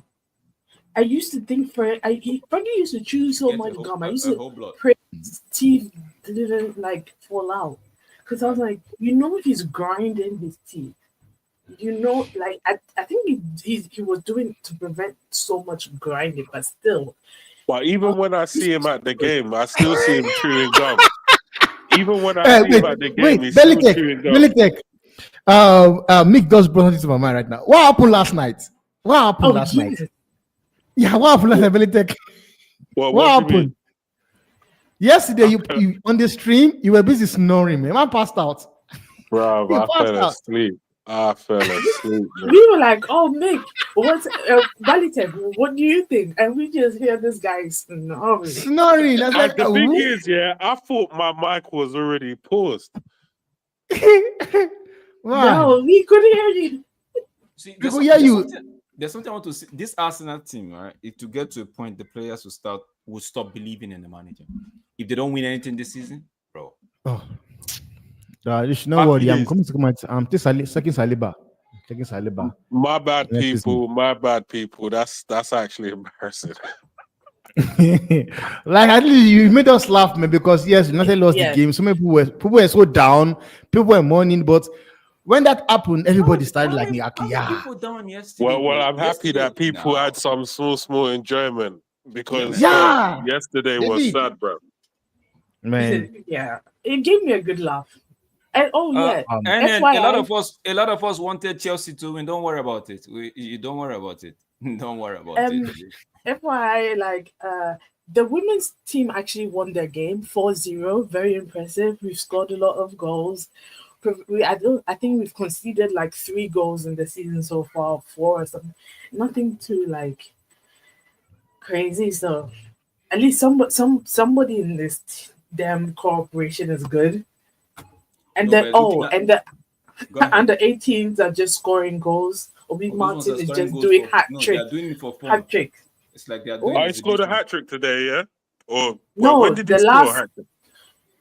I think the last game he played. Or is it? He's the top goal scorer for that thing right now. He scored like 32 goals so far. I believe. Please correct me if I'm wrong. I don't think he scored 32 for Man United. I swear I saw it. Is it 32 appearances and 25 goals? The only thing that gives me joy is the fact that I see Maresca do. I think they're counting some of his goals from Arsenal. I know that Amorim will do the same. Probably, but that's a fact. No, that's why I just need backing, man. He needs the support, man. I see him doing it because he also said something about it yesterday on his press conference after the game. He said this was the same thing he went through when he got to Sporting Lisbon as well. He went through this, and this guy have said it that we are gonna suffer. He said it himself. And one thing I like about him is that he's not somebody that comes to the press conference. Yeah, he's not somebody who come to the press conference and gaslight you, lie to you. No, he says it the way it is. Says it like what it's all about. That's what I like about it. I like about the dude, man. Honestly. So I think he would do it, but yet again, he's going to need the backing, getting rid of the dead woods, and bringing in more people. CDOB has played 5 games, has scored 5 goals and 1 assist. Don't worry, Timber. They're getting rid of dead weight. Did you see Dan Ashworth is fired? They already Yeah, did That it. Dan mm, Ashworth thing, I ma- see a lot of ma- people talking about it in a negative sense. Me, I'm just seeing it. I'm looking at it from the positive. Like, yo, if you already have a sniff of the fact that this man will not give you what you want, Get rid of him. out, bro. Now, one thing is this, man. Like it never made sense to me because it's just I look at what he did with Brighton. People think he's the one that built Brighton. That project Brighton had was not on Dan Ashworth. This man was just like he comes look for opportunity. Okay, from Brighton, you went to Newcastle. From Newcastle, opportunity to come to Man U. Already, man is leaving the job for Newcastle, going for United job. And I love the fact that 5 months into the job, man, you know the guy we want. They sacked him. That's a good thing. That is the way a serious club should be if you have moving. a company, you like to let people off, bro. The way Me? you have. No, you sack somebody. If not doing well, you sack the person, man. Oh, It's they as put one simple back as that. 4-3. Oh, it's too late. That moment Too that late, man bro. said Southgate, bro, they all looked at him with a bombastic side eye. Oh, what a goal! I would love to be like, I if can't I want to be a believe fan, they like to be a didn't see this goal Chelsea coming. fan. It's too much room for Son, bro. I can't believe they didn't Sancho, see you this were goal right there. coming. It's looking at Son, Sancho. Because you mean Son? before they done this, they looked like they wanted to make Go an short, easy right? pass into the box. Yeah. And then the Yeah. referee stopped the play, told them to take the corner again, and then Chelsea allowed them to do the same thing again. Like they wasn't Same switched on. damn thing. I think it's too late, man. I think it's too late. Yeah, it's too late. Don't draw It's this, too so late. don't do any stupidness and you end up. I don't with a think Chelsea point. will draw it, man. Chelsea, I don't see them. They won't be able to keep it. Just, Bruv, if it becomes 4-4, that's crazy. man, I've seen games like that, man. Arsenal, No, this Tottenham, game like should that. have been 3-3. Newcastle, Tottenham as well. The same thing. If not for this I stupid mean, Papi Sarr that went to make that hashtag call on them. What was he even thinking, bro? Come this way. Well, I don't know boy, what these guys are just giving the ball to Tottenham. So I don't know why they are doing it. Chelsea guys smoking pipe. let's see what happens. Ooh, they was close. Wow. Game over. Oh, the ball's caught. Unlucky. That was a poor ball. That was Udogi. too high for anyone. Chelsea, the way I'm looking at, they might end up winning the league. No, you know this guy, Maresca is saying, What, ahead of nah, we are not in Liverpool? the title race. We're not in the title Ahead race. of Liverpool. They are ahead of Liverpool. No, Oh, yes, no, they are second. 4 points behind Liverpool at the moment. Liverpool will meet their water. Yeah, but Liverpool's got a game in hand, though, isn't it? Bro. Yeah, they do. Bro, they do. Liverpool would. Don't worry. Listen, when Liverpool play again, they're gonna win their next game, and then what will we be Who are they saying playing? again? Let me see who they're. Bro, I wouldn't give up on Chelsea I don't want Liverpool to win it. So anything I take it. Drex. Bro, Liverpool are gonna be 7 points clear. At this point in time, you should know where my head's at, bro. Yeah, man. I know you don't want them to win it, man. Liverpool will be 7 points clear come the next game. Let me just quickly do something here. I don't want Liverpool to win, but it's annoying. No, but if Chelsea every other team, Liverpool will struggle at one point. Wolves and West Ham. That's not it. Man, that was a good game, man. That was a good game, man. Well, Liverpool were supposed to play Everton. I was looking forward to that game, bro. Yeah, my Saturday derby. Now, I was looking, not even the Merseyside derby. Everton looked like they could score some goals. I was looking forward to that game. Bro, man. Tottenham, that's how I knew Tottenham would not win anything. You on the brink of winning something. You sacked the manager that took you to the man, Mourinho. That was sacking Mourinho was crazy. You are allergic to winning trophy, bro. It's so obvious. Somebody cost that team. Mourinho would have done everything in his might to win that. He would have done anything. Mourinho doesn't really lose finals like that. He would have won that final. It doesn't. Even the one he lost against Sevilla, it was controversial because of this stupid guy called Antonio Taylor. It was all on Antonio Taylor. The reason why I'm not really too excited about this Chelsea win from a 2-goal deficit, right? United have done it several times with these guys, with Tottenham. So it's Tottenham. It is Tottenham. Yeah, we know. So what are we saying? Is Ange looking like he's gonna see the exit door soon, or? I don't think so. Because the other day he beat Man City. We already knew he was going to draw the next game. Is Tottenham an ambitious club? Danny Levy looks like, I saw him on the stand right now. They want to be ambitious. It's his plan. It's in his every year agenda. He writes it down as his New Year resolution. Really? I saw the notes the other day. I'm like, 2025. Already wrote it there down. I need to do something this year. Drex, you're savage, man. It's just like going to the gym. This year, I'm going to be going to the gym. Is this year? This is my year. You know how they say to yourself, they tell your neighbor, this is my year. Yeah, this is my year. You can shout it. The next year is going to say the same thing. We see your year as well. The problem is, it could be your year if you actually do invest in everything that you need to invest in, right? What are you saying, bro? New year, new me. That's crazy. And I can imagine his speech already. The first thing he's like is, hello, somebody. And everyone's looking at him like, oh, what's going on? Is this guy, are you going to give us the speech about winning the title this year? This is the year to win the title. But how do people like Danny Levy ever not come out to give such speech, like when they've not actually tasted anything in a while? Like United can come now. Omer Barada can say, okay, like how he said it, 2028, he's looking at us to win the league. He can actually say it from a Victor's point of view, right? Standpoint, and say, you know what, I've done it with Man City and coming to United, who just won the FA Cup. But how does someone like Levy come out and say, guys, this year, this season, we're going to how do you, bro? If I was a player, I would just laugh. I would be like, he must show out. He's like, sure. This season, I'm gonna be a billionaire. We know where we are. You are just the Europa League. We know where we are going. I realized it's a passion project when they fired Mourinho.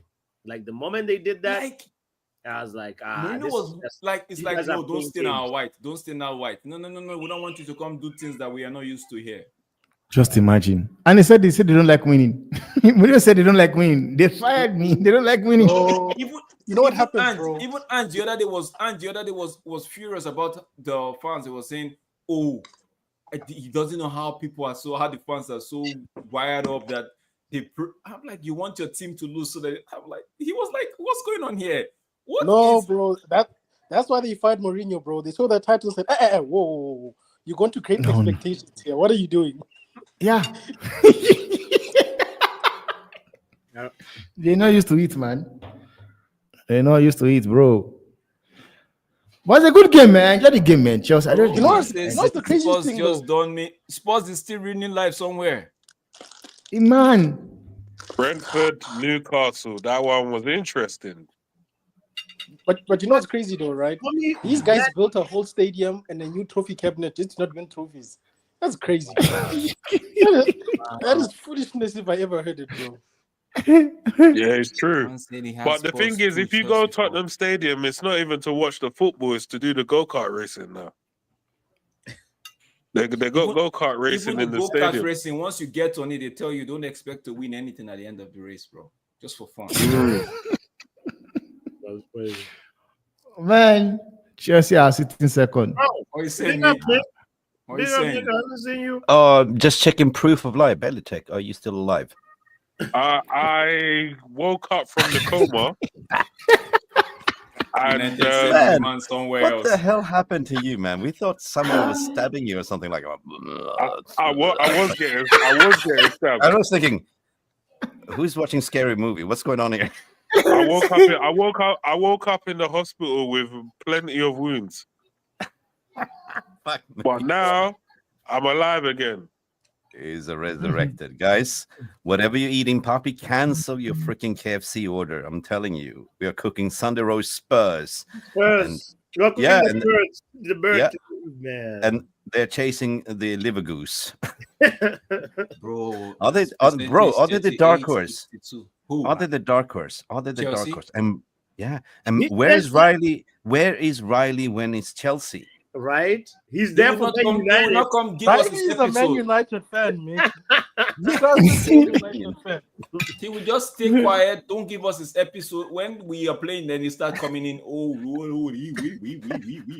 Start giving me news I don't want to hear. Call me right now. Let's enjoy this together. No.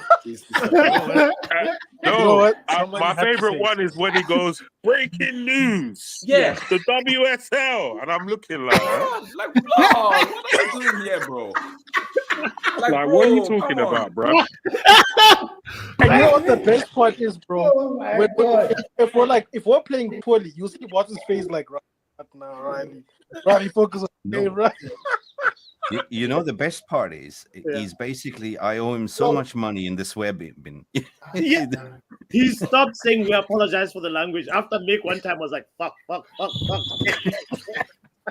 I went like in, Then he's like, there's no winning this. there's no winning. So I owe him lots of money. I donate to charity. I'm looking into Bot's plate. What are you eating? What you having? Oh, bro.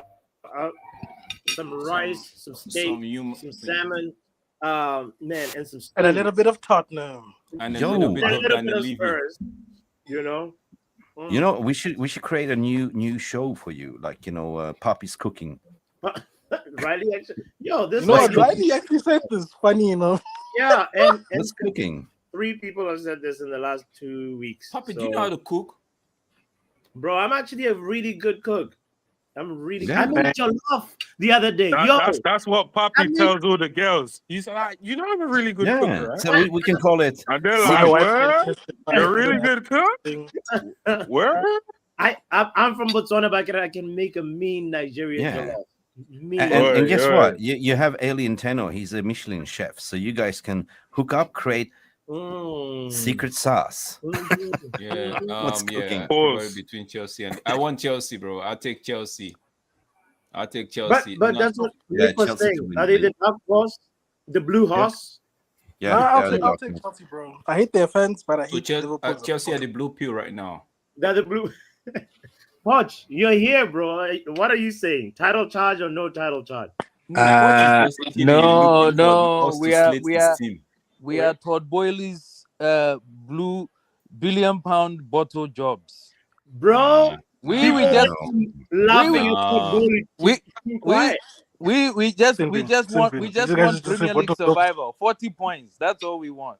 Nah, bro. Not what we are seeing at the moment, bro.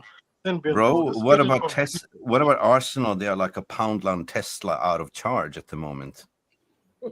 Arsenal Right. cannot score goals without corner kicks. Yeah, Arsenal. right now, No, but Another I don't corner kick. report. I don't like that thing. Isn't corner kick part of the game? oh Yes. no, it is. If you're trying to be a mid-table team, you cannot win the Premier but- League. No. No, this is not point. Hold on, Kosh. let me make my point. Finish. Arsenal is trying to win the Premier League. Yeah. It helps if you are scoring set pieces on top of creating a lot of open Yes. plays, goals, chances. But they do, don't they? No, not really. No, not They're, really. they're openly They barely kicking the get ball shots off against people us. to get corners. Block the corner, you block Arsenal. Bro, Those They guys, got- bro, honestly, Drex, on God, bro. When they were playing us, all they look for was where's the winger so we can kick the ball off them to No, go but- into play. But for real, Vegeta- like for but real. Vegeta, isn't that because they tried to go through? They saw that United have put the roadblock everywhere, right? Go ahead, Nick. Well, here's the thing. Under Arteta, he's bottled it and changed it 3 times. when they're playing the best football, where they were going like full throttle for the 20 minutes to kill off the game, free flowing. Yeah. Then they bought Declan Rice, then went into playing a possession style football. Right. This year they appointed a specialist set piece coach on top of that, but they're not creating anything in open play. So they're just creating this weapon to win games through corners.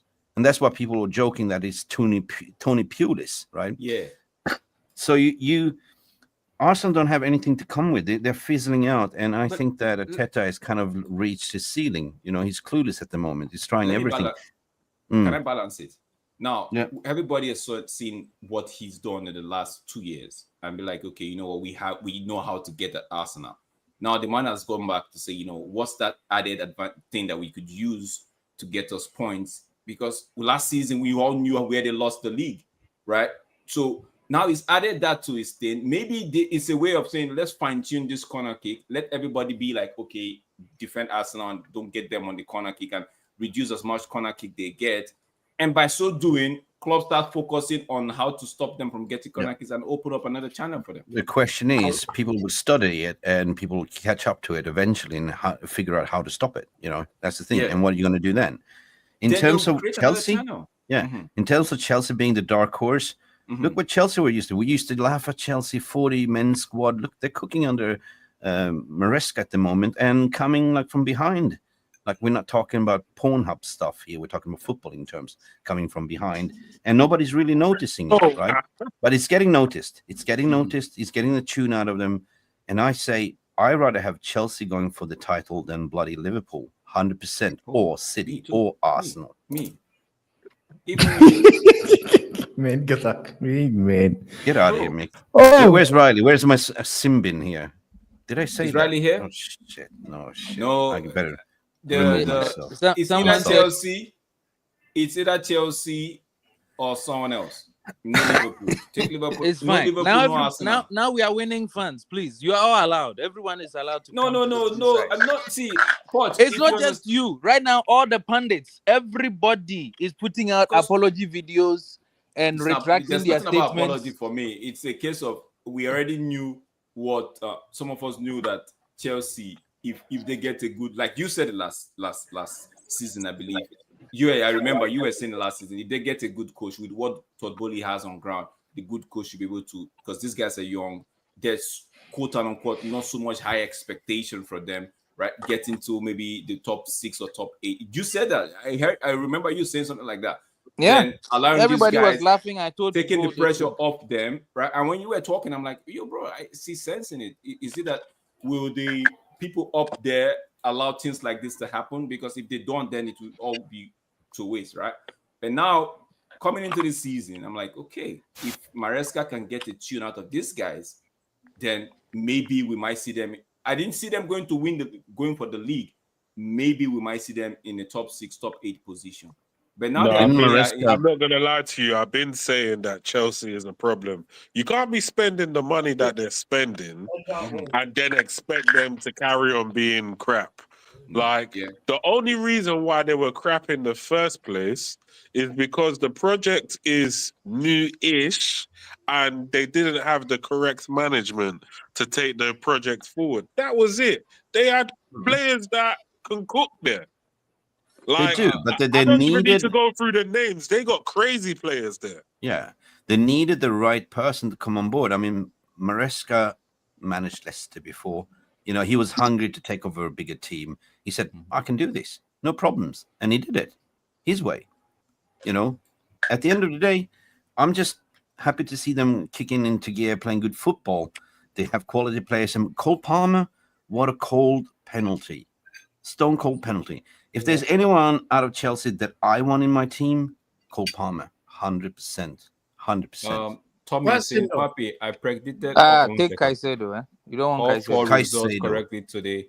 Had a bet on, had Spurs 2, Chelsea 4. The last goal in the 95th minute, bro, cost me 2K return. Should have been in Caribbean right now. Bro, they want you to stay where you're at, bro. Ain't going nowhere. Even Lavia would be a good player in our team right now. They've got some players there. Malu Gusto as a right wing back would be crazy for us. Crazy. Yeah. It's fine. They've got If players. you want the whole team, bring some money. We'll give you players. We have players. Man. I What- just want No, Cole no, Palmer. no, no, I no. just Just want Cole Question. Palmer. I don't want to waste any Question. money. I just want a But the certified truth killer. is, You don't- take Cole you don't want Palmer Joao off that Felix. team, they will struggle, bro. I got a question. Would Chelsea be where they are right now if they still had Pochettino? no, Mm-mm. no. So Maresca, My theory, what I said about Maresca is he's a hungry up and coming coach. They try the full coaches, they achieve things, right? They are a little bit complacent. What you're seeing right now with the generational managers coming on board, they want to succeed, right? You look at Brighton's coach as well, the youngest coach, he's cooking at the moment. Maresca, where did he come from? He's cooking at the moment, right? That's the trend, right? So, my opinion, Chelsea's doing fine with this manager. It seems to. It's all about chemistry. It's about same with Amorim. He's building the chemistry. Of course, we heard the news today. I broke the news today earlier this morning with the firing of Ashford, who wanted Gareth Southgate apparently and wanted to recruit British players and was against. Mick, sorry to cut you. Is that true that he wanted Southgate? It's true. It's true. There was no smoke without fire because we were constantly linked with Southgate. Now he didn't. He fell out. I mean, basically, when you're getting escorted the back room, the kitchen door by security and Colette Roche, the COO, then you have done something really, really bad. He's done an F up, innit? He's done a big F probably said an F word. So he was escorted out the back door. Yes. By security. Oh, so he came. When you get escorted by security, you've done an F up. They never give man time to clear his office. They're like, we'll mail your stuff to you. Yeah. And then you read the club statement. It's the shortest bloody club statement I've seen in my whole life. The common denominator, Moyes lasted for 5 months. This guy lasted 5 months as well. So who did he piss off? What did he do? Obviously, he didn't want the appointment of.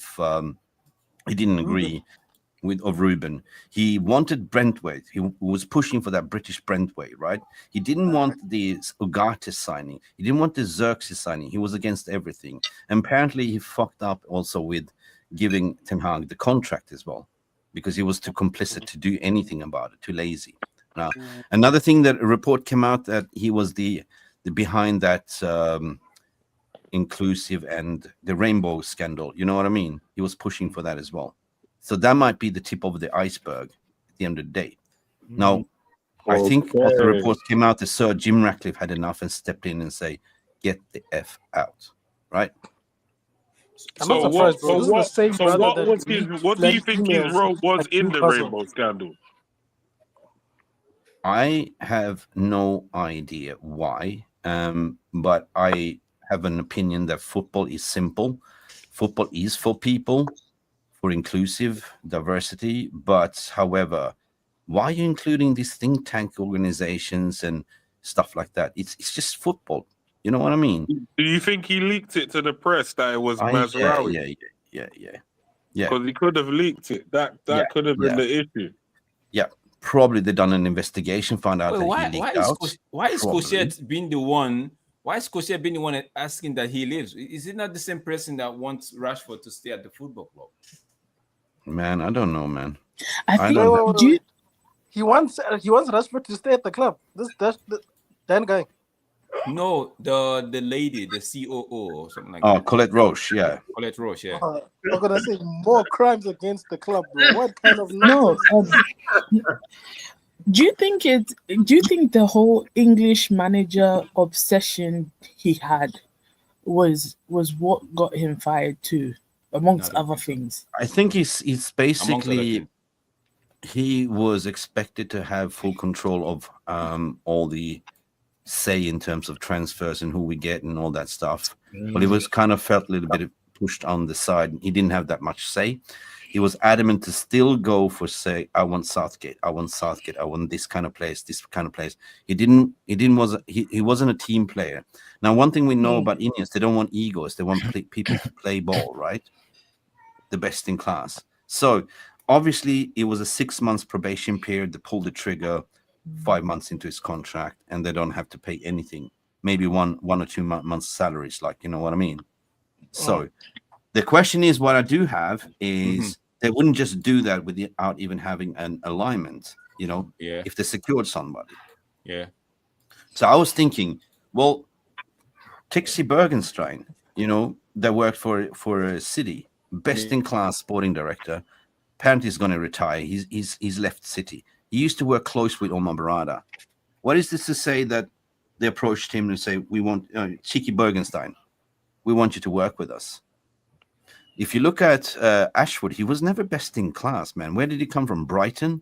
Then from Brighton, he went to what? Newcastle. Yeah. And we had to pay him out to get it. FA, I think, and that was not an Omar Barada appointment, basically. That was an appointment from an investigation from Dale Braille's work. So when Omar Barada and everyone came on board, they had a chance to work with him. And he reports into the CEO. And they said, basically, you're a clown, mate. What are you doing? Off you go. I knew it, bro, because Omar and Wilcox are serious guys, bro. They spotted the BS from far away, bro, and said, whose man is this, bro? Whose friend? Come collect your friend, bro. Who is coming in there and say, get a Southgate? Are you mad? It's a sabotage. It's all the connection, Brasford to Dan to Southgate. If that's true, though, like what you're explaining now makes a lot of sense, because I said it during the halftime. I said, for me, Dan Ashwood struck me as someone like wants full control, like he wants his voice to be heard. Yeah, he wanted Gareth Southgate, Eddie Howe. He wanted also Potter. He was pushing. It makes so much sense, bro. All of these links. Can you imagine these nasty, dirty managers that they wanted to employ for Man United? Are you a saboteur? Like, you don't want Man United to succeed by appointing this. Yes. What the hell, man? You're very right, Mick. In fact, it was going to be like the job for the boys again. We're going to see the job for the boys kind of thing. Yes, Drex. That's why we must hire him to fire him again. Just bring him back. You know what, again. Vegeta is the 6 months probation, right? It's still in the 5th month. So you get to maybe the 5th month and the last 2 days. I'm like, go.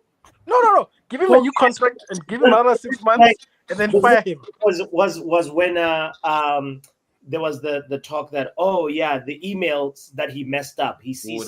That was oh my God. Yeah. That's the first thing you're like, hold on. That was a red flag, and we still went for him, bro. You are professional. Like, what is going on? You don't know how to handle business. Like, make sure you're like, And Newcastle tried to give us a chance, bro, with that ridiculous price point. I said, stop wasting time on this foolishness and get an actual quality person, bro. Now, if Ineos wants him, he must be the right guy.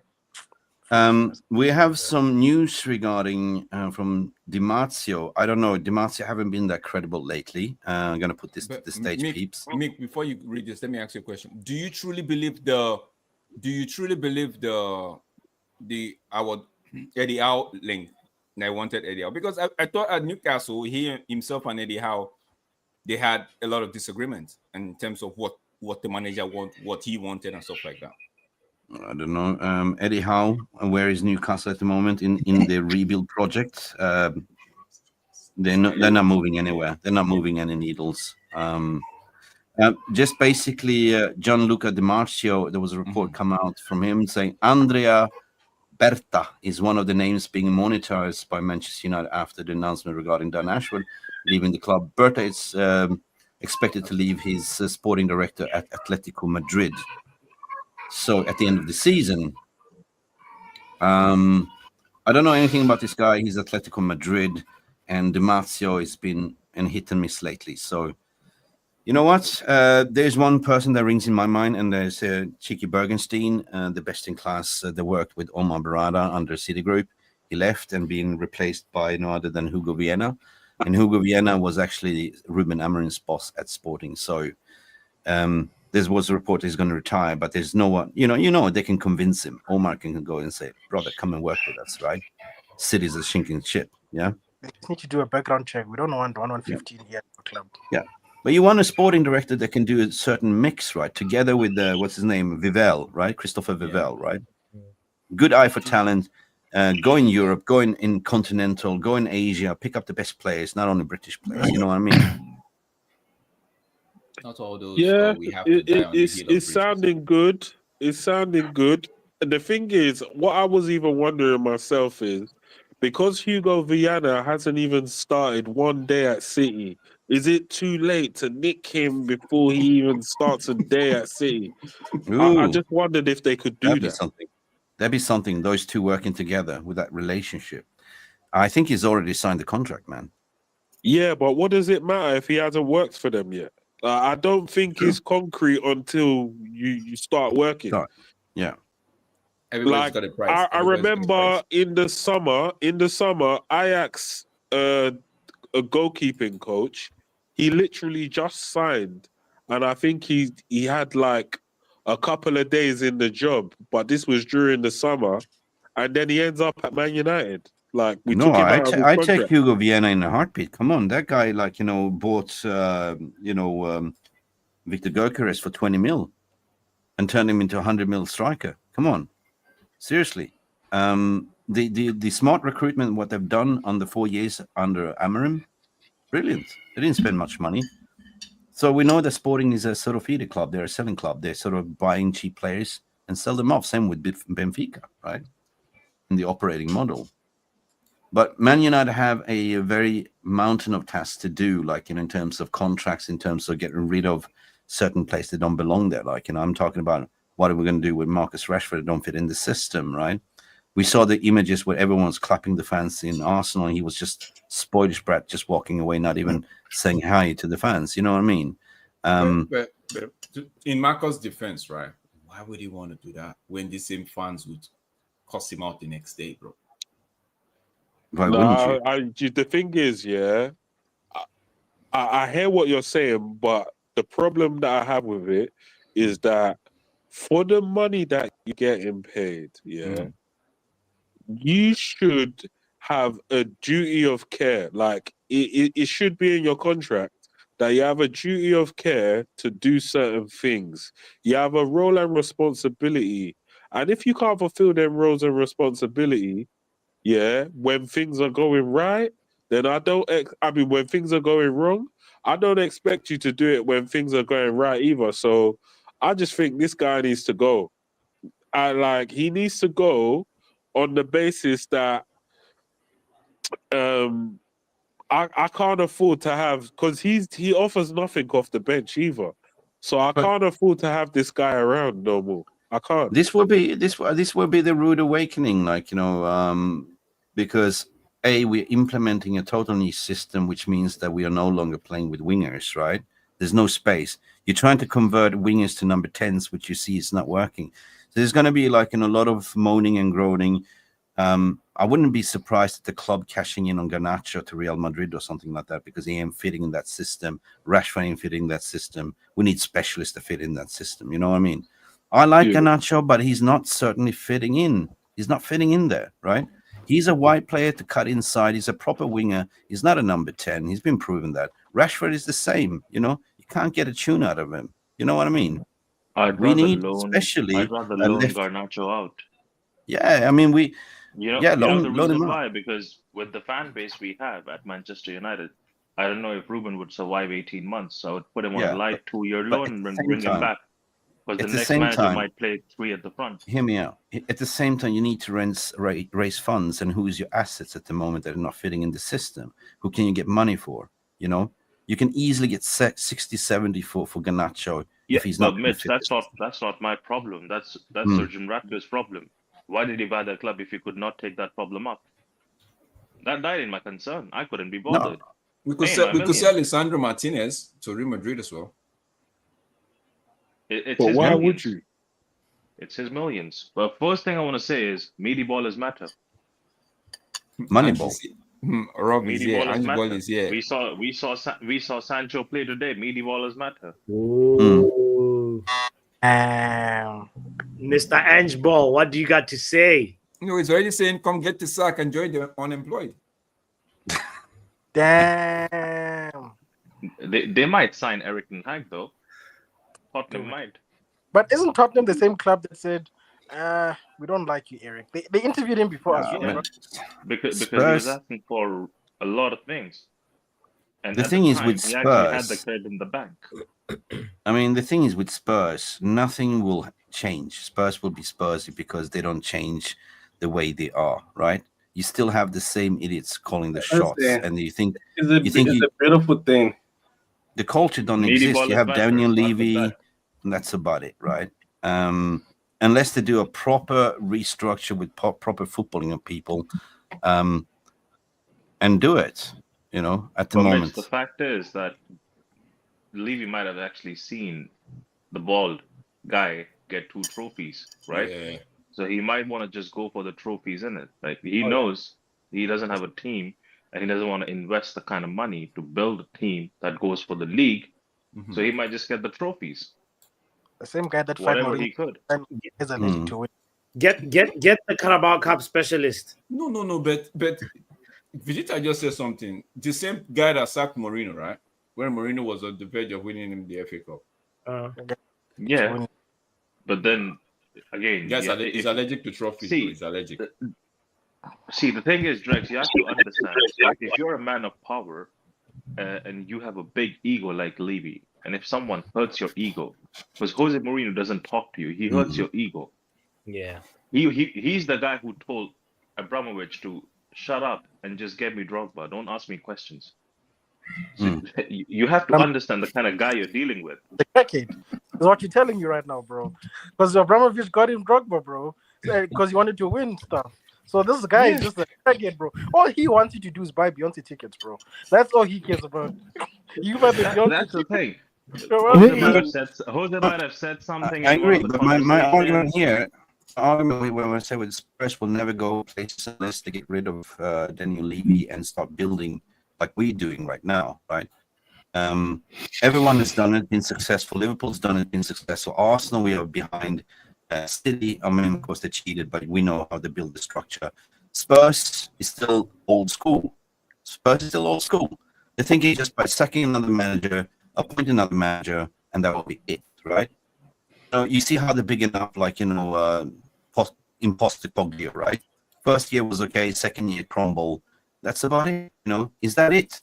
And I said this last season. That and the second season would struggle because. But then, Drex, you have to also remember, if you're not able to see Ange ball, you don't understand football. The guy in the beanie would tell you that.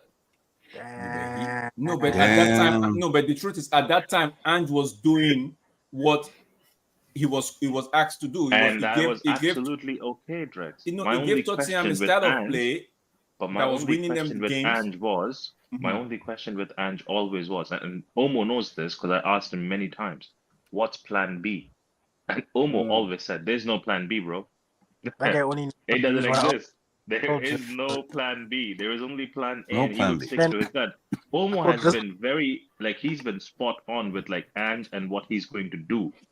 So if Omo's saying, as in his comment, I think he said he's going to get sacked, I feel it's just a matter of weeks or maybe just tomorrow.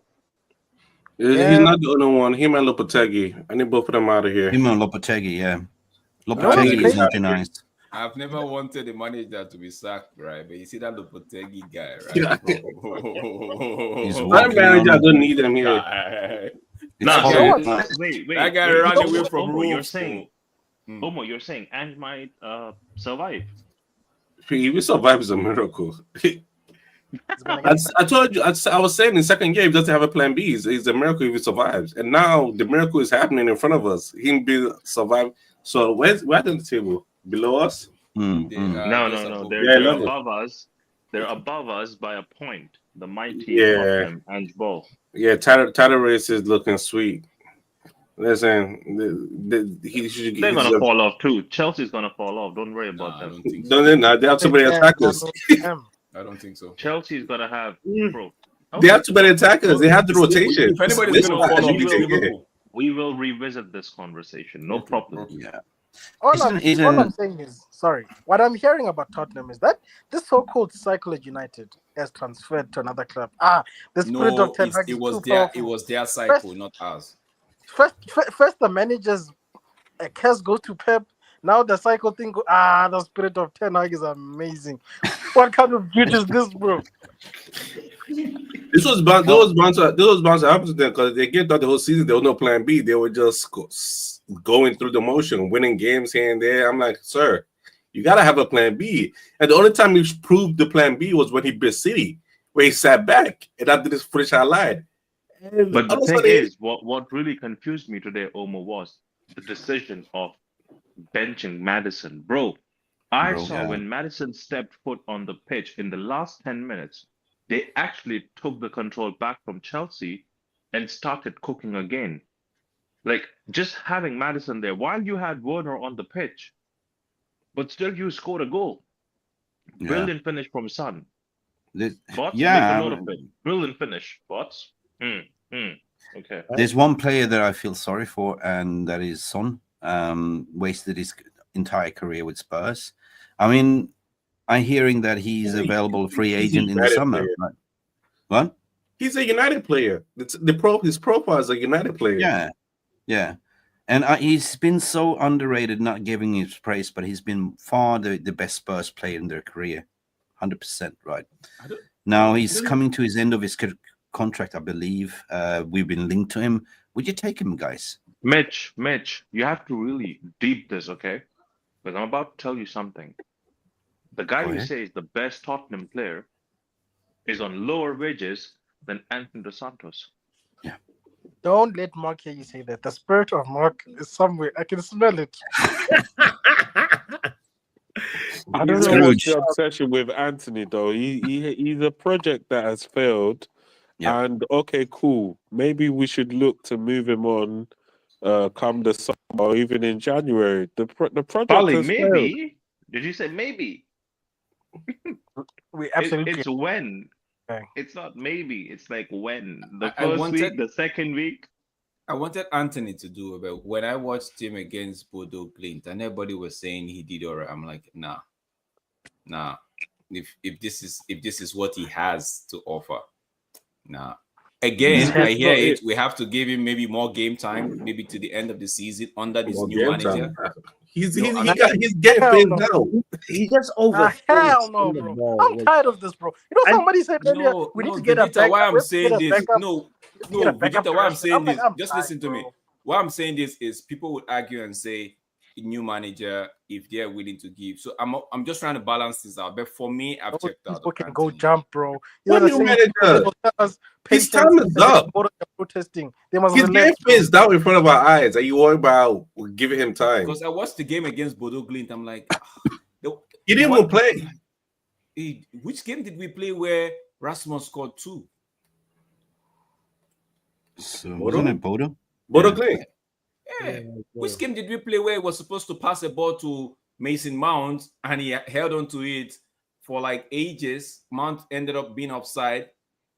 Mount had to not come back and make the same run again, like make a loop. You know what's crazy? He has skill. He can dribble, but he doesn't know when he's beat a defender, and he wants to redo it again. And he wants to redo it again. And then that's the thing. It's like, you can't question defensively. He puts in the effort. He tries. Yeah. You can see that he's trying. So basically, you're telling me he is Doku with less. Mark telling me that he has potential to fight with Ahmad. Bro, go get it right. Bro. I agree. Left weak bank. Yeah, Bots, I agree what you're saying. He's such a frustrating player to watch. You know that he's got it in his locker. He's technical. He's everything. But what's frustrating is that he starts the attack, then he stops and go backwards. Or he's trying to cut inside and do the left foot hurler into the left corner, the signature trademark. Is that what you got? I believe that you got more into your locker. And another thing, what people love Ahmad is because he's fearless. He takes on his defender. He doesn't stop. He does it all the way to the byline, passes his man, and puts a cross in, unselfishly, without shooting. Sometimes the shooting, but what you see with Anthony, the same trademark. Drive, cut inside, try to bend it in the far corner. Ahmad is more like, if I cannot beat my man, I'm gonna pass it back. But if I have beaten you, I'm going forward. You gotta stop me. But what I don't like, bro. Like United fans could literally catch a person with a meta weapon committing the crime, and we'll still say give them time, or maybe under a new. I'm tired, bro. Like if you show us your true colors, we need to learn to accept that that's who you are, and that you are not good enough for us. It's fine. We can't keep trying to make your career work. If you're not interested, we can't be interested.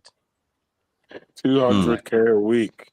Yeah. I like the He's on more money than the lit. He needs to go immediately with a quick. Like people are collecting paychecks, guys. That do you understand? Like every week, bank accounts, and then us we busy saying, maybe this person will unlock them. Can I ask you a question? Every Thursday, actually. Maresca looks like a younger version of Pep Guardiola. He's one of his students, one of Pep's students. He looks like him too. Yeah. So crazy, man. I don't know, man. I've run out of sympathy. Like, if you show me your true colors, if it cracks, it must be a dark, bro. My own is come this summer, right? Now they move the way they moved with Dan Ashworth. I just hope come this summer they would just wear a blindfold and just say the names we put on this list needs to go. And this summer, I'm waiting January. Make the 7th again for Pete's sake, bro. Stop accepting weird people, bro. Make number 7 great again or retire it, bro. At this stage. At this stage, yeah, we need to just call Mount into the office and be like, that shirt you're wearing, there's something about that shirt. We need to cleanse it. Take it off right now as we speak. If you don't want to get out of the club. Thanks. Can I share something funny? The number 10 shirt. Go ahead, Mick. I think we cracked the code how Pep Guardiola got his scratches. You want to see it? Let's go for it. All right.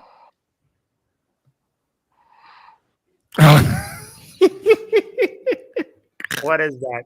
What? It's a video. It's an ego. Hang on, it's not loading. I got to do this again. Hang on a second. This is so funny. Hang on a second. Mick, I'm folding my clothes. This better be good. Let's see it. Cause I'm not looking at the screen right now. I'm not in front of the computer. Bro, what is doing his laundry in front of us right now? I'm doing guys. I'm packing. I'm going to Africa. Oh my god. Pep. The internet is too much, bro. It's undefeated. Bro, you're coming to Botswana? Yes, sir. Yes, sir. He's got a magpie sitting on his head, pecking him, like, scratching him, and he's like, running, like, I need to AI people. Need to read. I need to I can't wait, man. Summer, I can't wait. Do you see that 10, number 10 jersey, number 7, number 11? They need to be number 8. Immediately. Number 8. I don't even want to wait for the summer. I need to see in January. 8. These people are on the chopping block. Who has that number 8? Bruno Fernandes has number 8.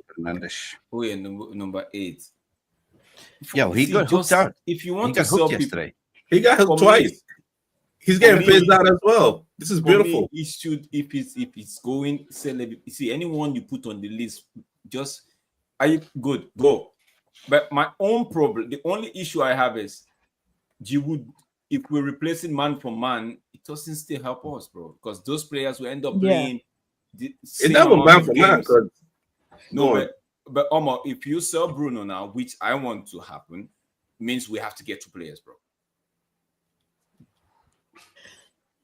But if you sell Rashford, you could actually get, because Rafinha will end up being a pure profit kind of thing, right? You just have to understand you're not gonna get like 70, 80 mil for Bruno, right? So you already have a retiring guy in your team, that's Eriksen, that's leaving at the end of the season. He's even free. Just move Bruno back in that role and forget about him. And no. And get somebody else, right? And get somebody else. You see, the problem with your head is you don't listen. That's your problem. Listen and then respond. Okay. Don't respond for the sake of it. I am saying phase out Bruno, right? Bring a new Cam into the team and just use this while he's here, like the next one season, as a transitional season. Not saying that play him ahead of the new guy, but at least just have him as a backup. That if the new guy is taking time to settle down, you at least have a backup ready to go.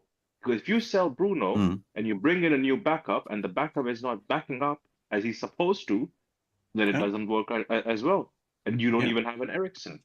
So we're not gonna have an Eriksen in the summer. Yeah. We're not gonna have a Casemiro. And have the same. And my point is, have the same usage of Bruno, right? Omo, listen to this part. You might like this. The amount of usage for Bruno should be the same as how much we use Eriksen. Close to none. Do you see my point now? Yeah, but I'm still phasing him out. He wants still to play football. phasing him out. I don't want to. I know he wants to play football. So does Ronaldo. Can he play in Europe? No. But Bruno will be 21 in September. But we'll you see. gotta look. You gotta look at the assets that you can sell, that you get money for. For me, Degololo needs to go. It's not good enough. You can get 60, 70 mil for him. I agree with you saying. We don't have the creative midfielders in our team currently. You know what I mean? So Bruno is the only one that can create. Who else do you have? Eriksen, aging legs, gone in the summer. Casemiro, aging legs, 2 years left on his contract. You know, he's a backup player at most. Who else do you have to throw in? They're trying to experiment with 2 number 10s with Bruno in there, but then you see that Garnacho don't work, Rasmus don't work, and Rashford don't work, and Xerxes don't work as a number 10 either. Yeah. So we have a problem. We don't have creative midfielders, attacking midfielders. You know. So I agree what you're saying. That keep him, buy something that is a transitional player, up and coming. You know, or you go to the academy and looked at who can do a role to step up here. You actually might need 2 players because I also want to get rid of Mount, and he's supposed to be a number 10, quote unquote, as well. So that's the only reason why I'd keep Bruno, because I would want to replace Eriksen and Mount, not just Mount. Eriksen. Is such a utility player when he's fit, right? Off the ball, you see the difference he makes when you take him off in the team. The intensity drop, you know. Mount is kind of the utility player that you need as an engine. And we haven't seen much of Mount, clicking into gear ever since we recruited him last summer. You know what I mean? He's been injured. Yeah, to get a fitter version of him. That's what I'm saying. We can't. Yeah. Like, we can't keep doing Phil Jones and Luke Shaws and Martials and. Knock on wood, he's been fit so far. Knock on wood. I think the smartest thing you said was go to the academy. They if we haven't, we're only gonna spend a certain amount of money, this summer, and Go to the academy. whatever we can't address financially, we're gonna have to promote some kids and give them a chance. 100%. That's my personal thing. And that's what Ruben Amorim did at Sporting for 4 years. But that's what I'm saying. Like, if you're gonna Eriksen is gone, irrespective. I still think get rid of Mount, buy somebody and promote. But you're gonna need 2 midfielders, irrespectively, even in the transitional type of a period, because your new guy can't play every games. Bruno, we're trying to phase out, so you're still gonna need a second player, irrespectively. What are the you see their key positions on the field, that you can't necessarily say, oh, we're gonna go to the youth team to resolve this. Strikers. So as an example, striker, 100%. Left wing back or left back, you can't go to the academy for that, in my opinion. We actually need a specialist. You kind of can do that for left wing back. Nah, bro. We actually need somebody who can play that thing now, bro. We don't need. No, you can go academy for that. The important ones are like center mid, striker, and center back. Is where if you go into the academy, the person gotta be ready.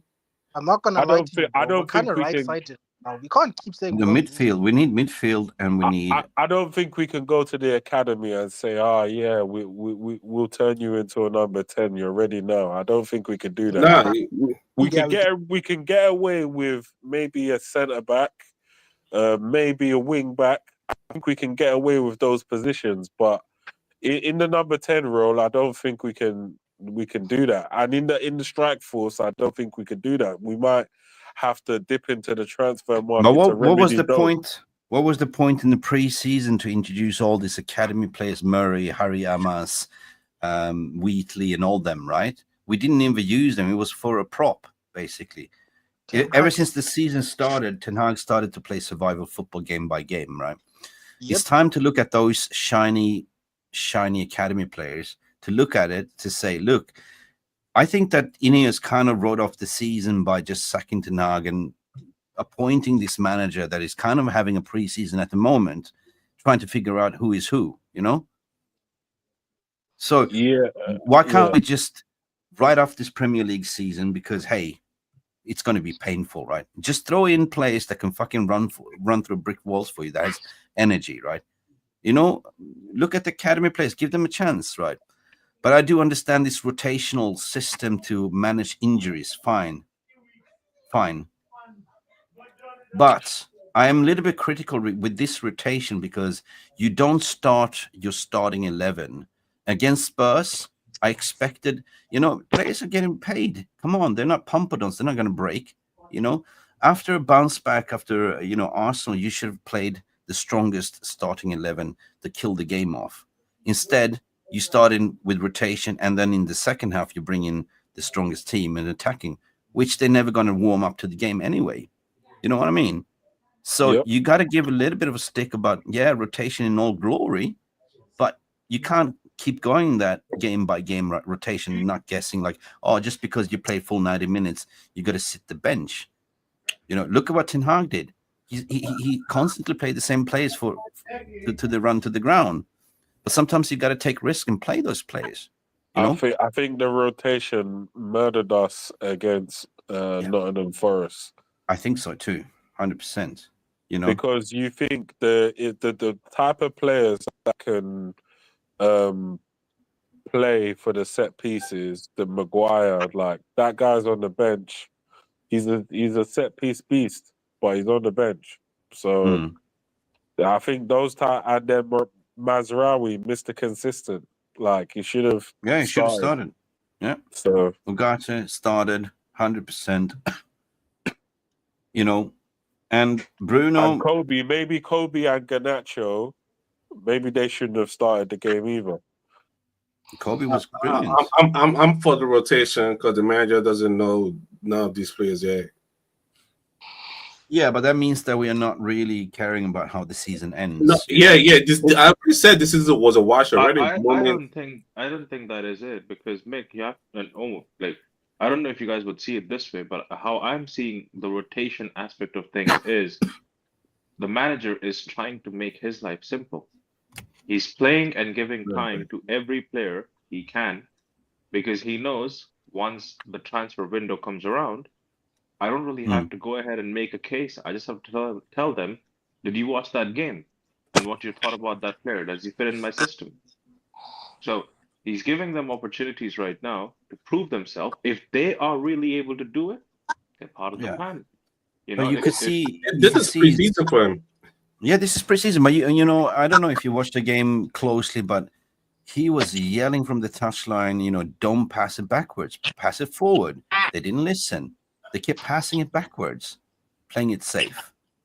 You know, it's not, and he was frustrated. Mick, it's just, it's not even playing it safe. I think it's more like that, because how do I say this, bro? It's like when you're, it's like your standard reflex, your go-to option. Old habits die hard. You go, true. You know, the manager can give you the you know, that part of the brain that your unconscious mindset, I think is what that's called. I don't know, like you're not even consciously doing it. It's just your reflex. It's subconscious, right? It's just your reflex. These players have been playing counter-attack for so long that when it's time to play possession, like they're like, I gotta make these short passes when I usually long ball it. They've developed. You spot on when you say that, because you know, first half is always on the players. Like manager can do what manager can do to instill the information, and you saw in the first half was frustrated, shouting. Second half, you have an opportunity to address the whole squad in the locker room, right? To say, guys, do this, do that, right? What happened was that we were switching off 2 minutes into the first game. The simple thing what we always do, we switch off. We come out second half, we concede another goal within 2 minutes after the referee kicked off the game as well. So you mean you should come out, be ready, mentally ready, but you're not really. So and the reason why I'm saying this, Mick, is because I've seen Bruno do this as well. Yeah. First half controlled, playing like, you know, very good football. but when it gets difficult, second half, the hoofball comes out. Yeah. Because it's just his basic nature. And the hoofball Yeah, I mean the doesn't come out for 2-1 Portugal goal was because on Bruno. The 2-1 goal was on Bruno. You saw how I Lenny didn't watch the Euro. game, so my Yeah. apologies. Lenny I had Euro passed it. things. Lenny Euro passed it to Bruno, and Bruno just totally shanked it to nobody. You know what I mean? But this is partly why I think Bruno shouldn't be there in the first place. You're 10. That's a player. What really impressed me that Amorim saw his poor performance, even if he scored a goal and hooked him. He hooked him out.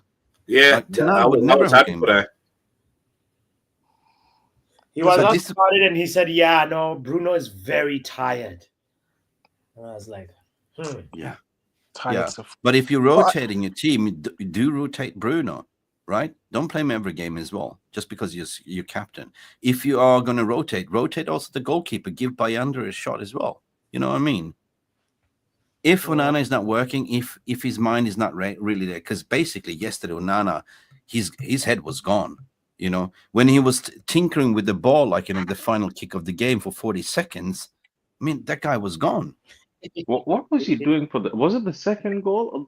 I don't know which goal it was. I just saw like a highlight. Man just sat and the ball went through his legs but the or something. ball had a swirl, like he was going to the left and ball was going and swirling all of a sudden, changing trajectory to the right. But it was a straight ball towards his body. And that is a straight shot. You could have stopped it with your leg or whatever.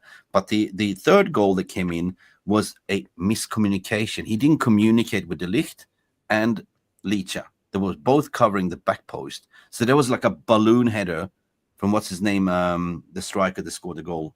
Chris Wood, yeah. That was a simple stop, but he couldn't communicate. He should claim the command and say, "Fuck you, I'm taking the ball. If I'm going to hurt you in the process, this is my area. I'm going to go for it." Instead of they're both watching the ball sailing. Oh, he ended up in the back of the net. But I think you're right on. Let me address the first one though first, because I think for the first goal, I've seen them do like so many. What do you call this? When they're training, right? They do training for these kind of reflex things that if the ball comes last minute, it goes to the left, you have to be prepared. Like all goalkeepers do that, and he's doing that as well. I've literally seen videos. I have a person in my group chat, and United was actually training in his backyard because his backyard is basically a stadium. So he literally saw United under Eric Ten Hag training in that yard. I think bots, you might have also seen those videos.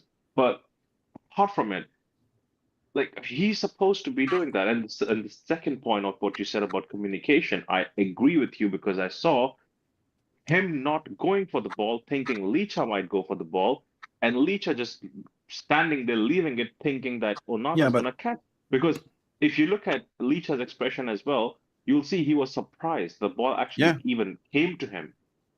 Yeah, because this is your command area as a goalkeeper. This is where you can grab the ball with your hands, 100%.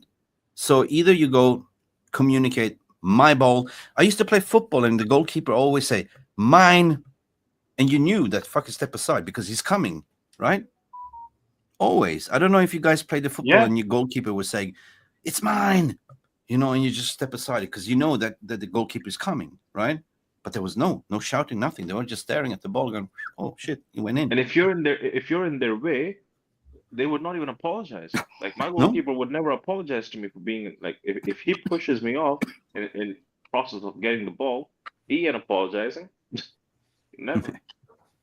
All right, guys. Yeah. Anyway, it's going to be a long road. I think we're playing like Europa League on Thursday, right? Victoria Pilsner or something. Yeah. Pilsner. Yeah. And then Chelsea at Etihad on Sunday. Now, Chelsea is doing madness, but City, there was a blip, 1-1. Pep lost his head again. I mean, they're a wounded animal. We can go in there and get a result if we're playing the right team, right? Just to remember that Ruben Amorim got 4-1 over Pep as well. So, yeah, we can do that. Yeah, but that's also motivation for Pep to get his get back. I think Pep is stressed up at 115. You're scratching it into his head. Gone. Time to think about us.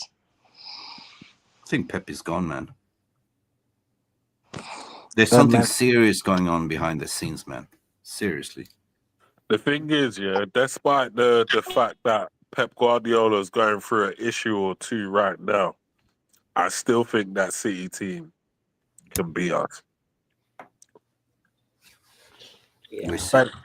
But equally, I think we can beat them, bro, because this is not normal behavior from those guys.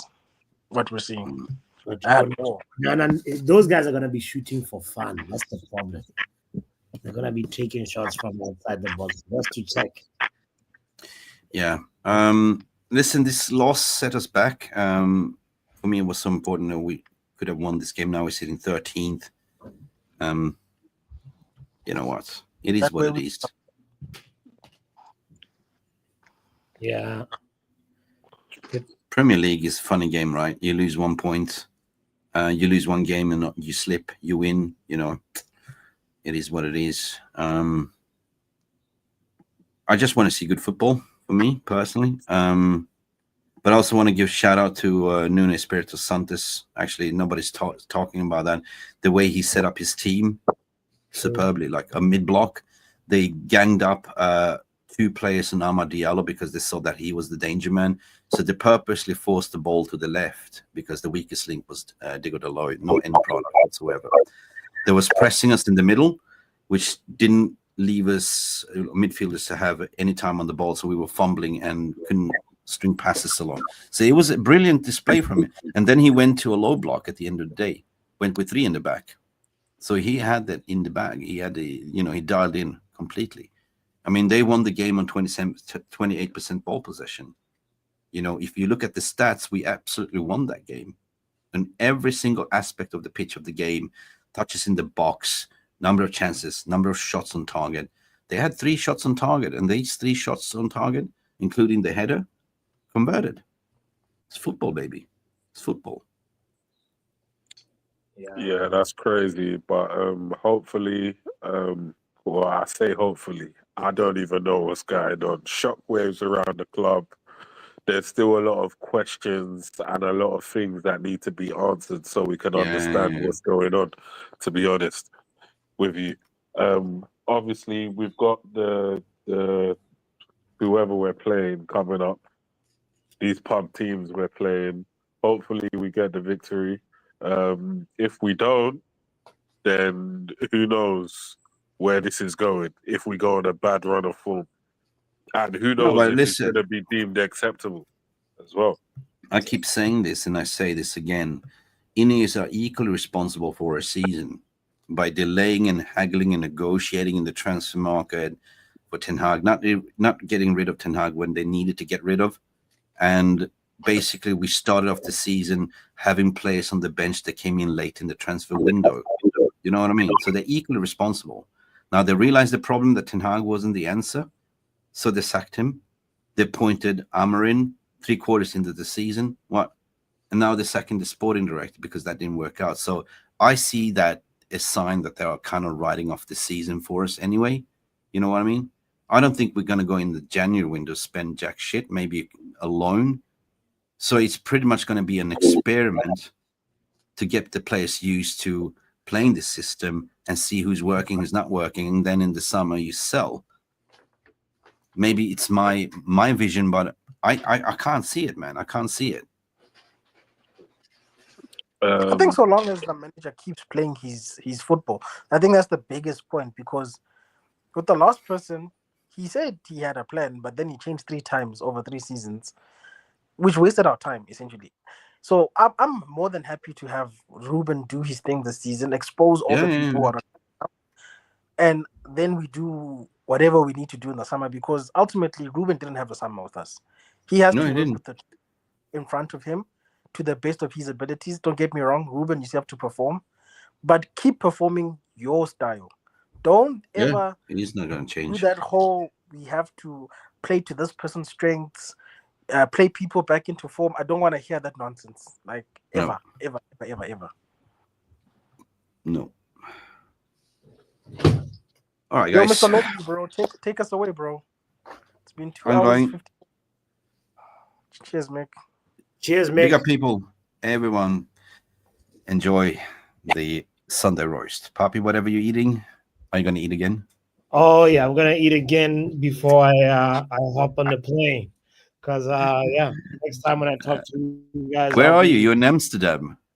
I'll be in Botswana. No. You're in Botswana, yeah. Cool. I'll be in Botswana, so he's in the blue light district. I might actually have to look up how much plane tickets to Botswana cost for me. Check it out, bro. Check it out. Come on, come spend New Year's. Oh yes, you're flying with Ethiopian Airlines, yeah? Now at Addis Ababa. Yes. Landing, right? Wait, how did you know? You will love that airport. Did I tell you that? How did you know? Yes, you did. Brother, okay. when you go to the Addis Ababa airport, you'll be surprised. It looks like a train station from the 70s, unless they have done some major upgrades. Like, I was shocked. Oh, yeah? I was like, yeah. And they say, sir, take off your shoes. I looked at the floor and it's like, dude, I'm not fucking taking off my shoes. Really? Yeah, okay. it's like, okay. We'll see. We'll see what it's like. I thought you meant that because there'll be like the Ethiopian. No, that was an experience, to be honest. There was an experience. In the cabin, people were like, you have certain amount of kilos you can bring, but people were bringing like big bags, and I thought, where's the live chicken coming? All that's missing was the live chicken to put it on the above, but it was an experience.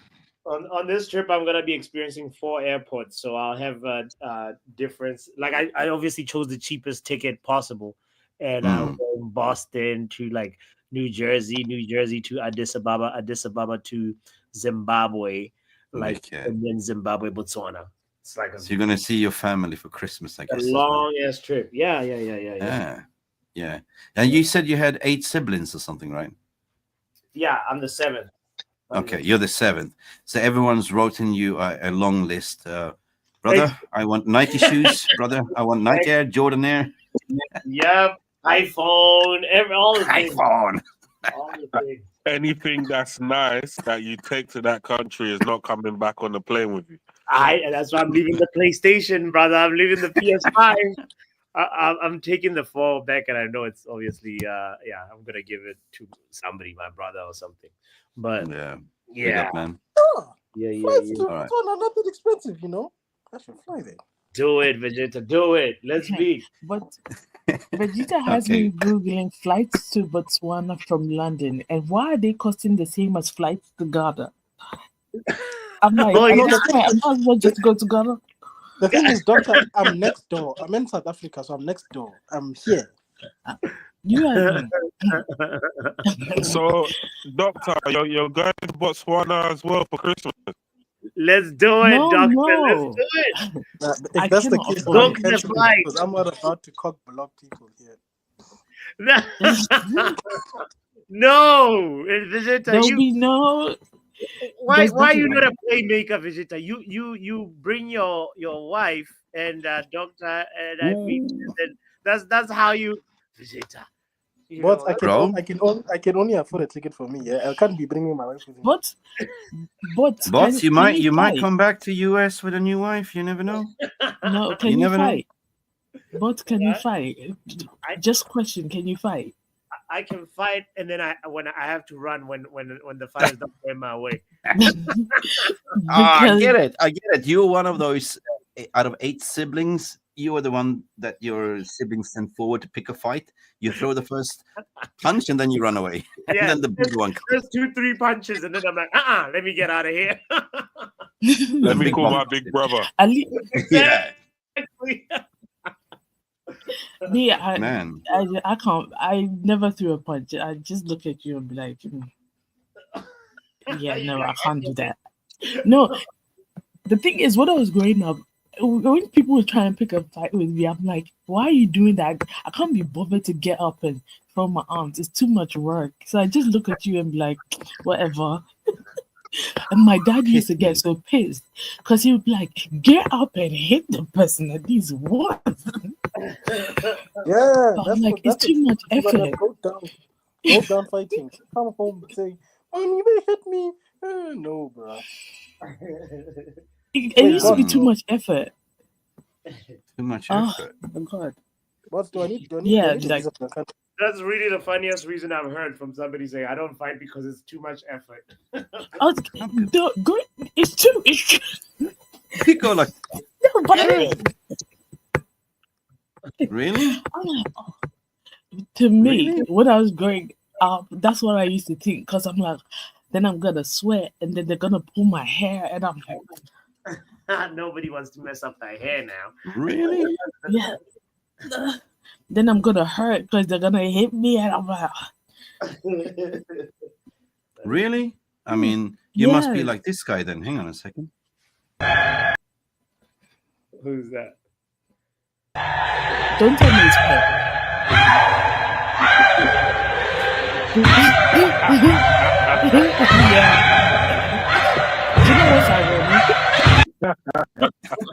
What? Basically. I like the back click. I like the back click. You know what's ironic? Yeah. Crazy, but I just saw.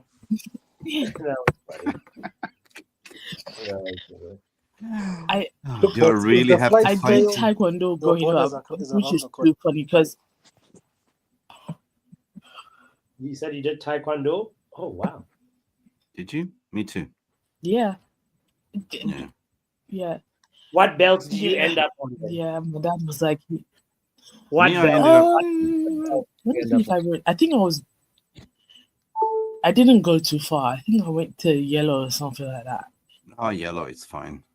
You learn to do like, kata a little bit and tolishagi and all of these kicks and punches and it's and punches and stuff like that. But I tell you what, which sport is brutal? Well, I live in Thailand, but you know what? The Thai fighters, the Muay Thai, that's brutal.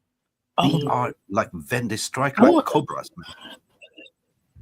Yeah, Mick, you're just enjoying over there, Where are you in Thailand? In Phuket. What? You're enjoying, my friend? Yeah, I've been here 1 year, bro. Yeah, you're enjoying all that cheap food, just chilling. Oh, that's so good food, man. So fresh, bro. Oh, bro. But I've seen street fights with the Thais, like and they can fight. I'm telling you, right? Jesus fucking Christ! I wouldn't pick a fight with them. They look tiny and small, but they can strike. Shit. Yeah. I've been to Thailand before. It was crazy because when I went there with my wife, we were walking hand in hand down the beach, and there was these Thai birds. They were pinching my bum as I was walking past, and I'm thinking, I better not tell my wife that they've done that because if I do, she will lose her mind. Ooh, I'm glad you were staying awake, my friend. Oh, mate, it was crazy. It was crazy. It's crazy. Stephanie Griffith, I'm a black belt in origami. But Jesus Christ. Oh, He's a black belt in drinking. Yeah. Oh, he's a black belt in eating. And partying. Eating and drinking, black belt. And black belt in being fashionable late. Him and Mark. Shut up. Anyway, guys, I gotta go. It's okay 2:40 a.m. But it was brilliant to come in and talk to you guys. Oh, thanks for popping by, bro. As usual. Anytime. Once you pop, you can't stop, Pringles. Big up to everyone in the chat. Big up everybody in the chat. Shout out to Bali Tech and Dog Tie as well. And yeah. We're gonna be calling her Dr. Botswana come New Year. No, she won't come to Botswana. She's just playing with me. I'm just playing because I mean, prove me wrong, Doctor. Let's get the Jake link up. Well, that'll be nice. Traveling to Botswana, we need more than like a few weeks planning. True. It needs like a whole year. It's a whole. Even I'm planning to go back to Ghana next year for some anniversary stuff, and it's taking 2 years to plan. And I'm even not sure if I want to go anymore. Well, yeah. One day I'm gonna go to Ghana. One day, West Africa is in the bucket list. Yeah. Yeah. They'll look after you in West Africa. I hear. Yeah. You'll enjoy it a lot, trust me. And the food is also the thing that as you all know, I'm a big foodie. So it'll be a nice thing to like eat all the peppers, the soups that they have, and just to expand the palate. So much variety. And don't just go to like stay within Accra or stay in the south of Ghana. Yeah. Travel around. Go to the north, go to the east, west. Yeah. That's why I always tell people that Ghana is Ghana, for traveling to Ghana, you need at least a month of like proper. I'm gonna spend 3 days here, 1 day rest, 2 days here. You know what I mean? Totally. I hear that Ghana is a Botswana man's paradise. I will not investigate further what that means. Have you been to Africa, Belly? Yeah, of course. Where? Which countries? I've been to Nigeria. I've been to Egypt. That's about it, really. Word. Egypt's gotta be fun. But I do want to go to South Africa, though. That's on my bucket list. South Africa and Ghana is on my bucket list. It's a vibe. In the south. Yeah. But anyway, guys, it was a real pleasure. And too bad Chelsea. I wanted Chelsea to lose, but it looks like the title charge is on for them. And ultimately it's better if Chelsea win the league instead of, say, Liverpool. So that part, I guess, hopefully they don't fumble along the way. We'll see what happens in the next few weeks, especially. But yeah, I wanted to say thank you to everybody in the chat as well. That was with the conversation, it went to different places, different topics, and that's what it's all about. This community is incredible, and I'm so grateful for it. So big up to you guys as well. So yeah, I think next time we talk, I think I'll be in the motherland. So I can't wait for that. And take care of yourselves. Just like that, we are out. Peace, love, and happiness. Football Power Hour.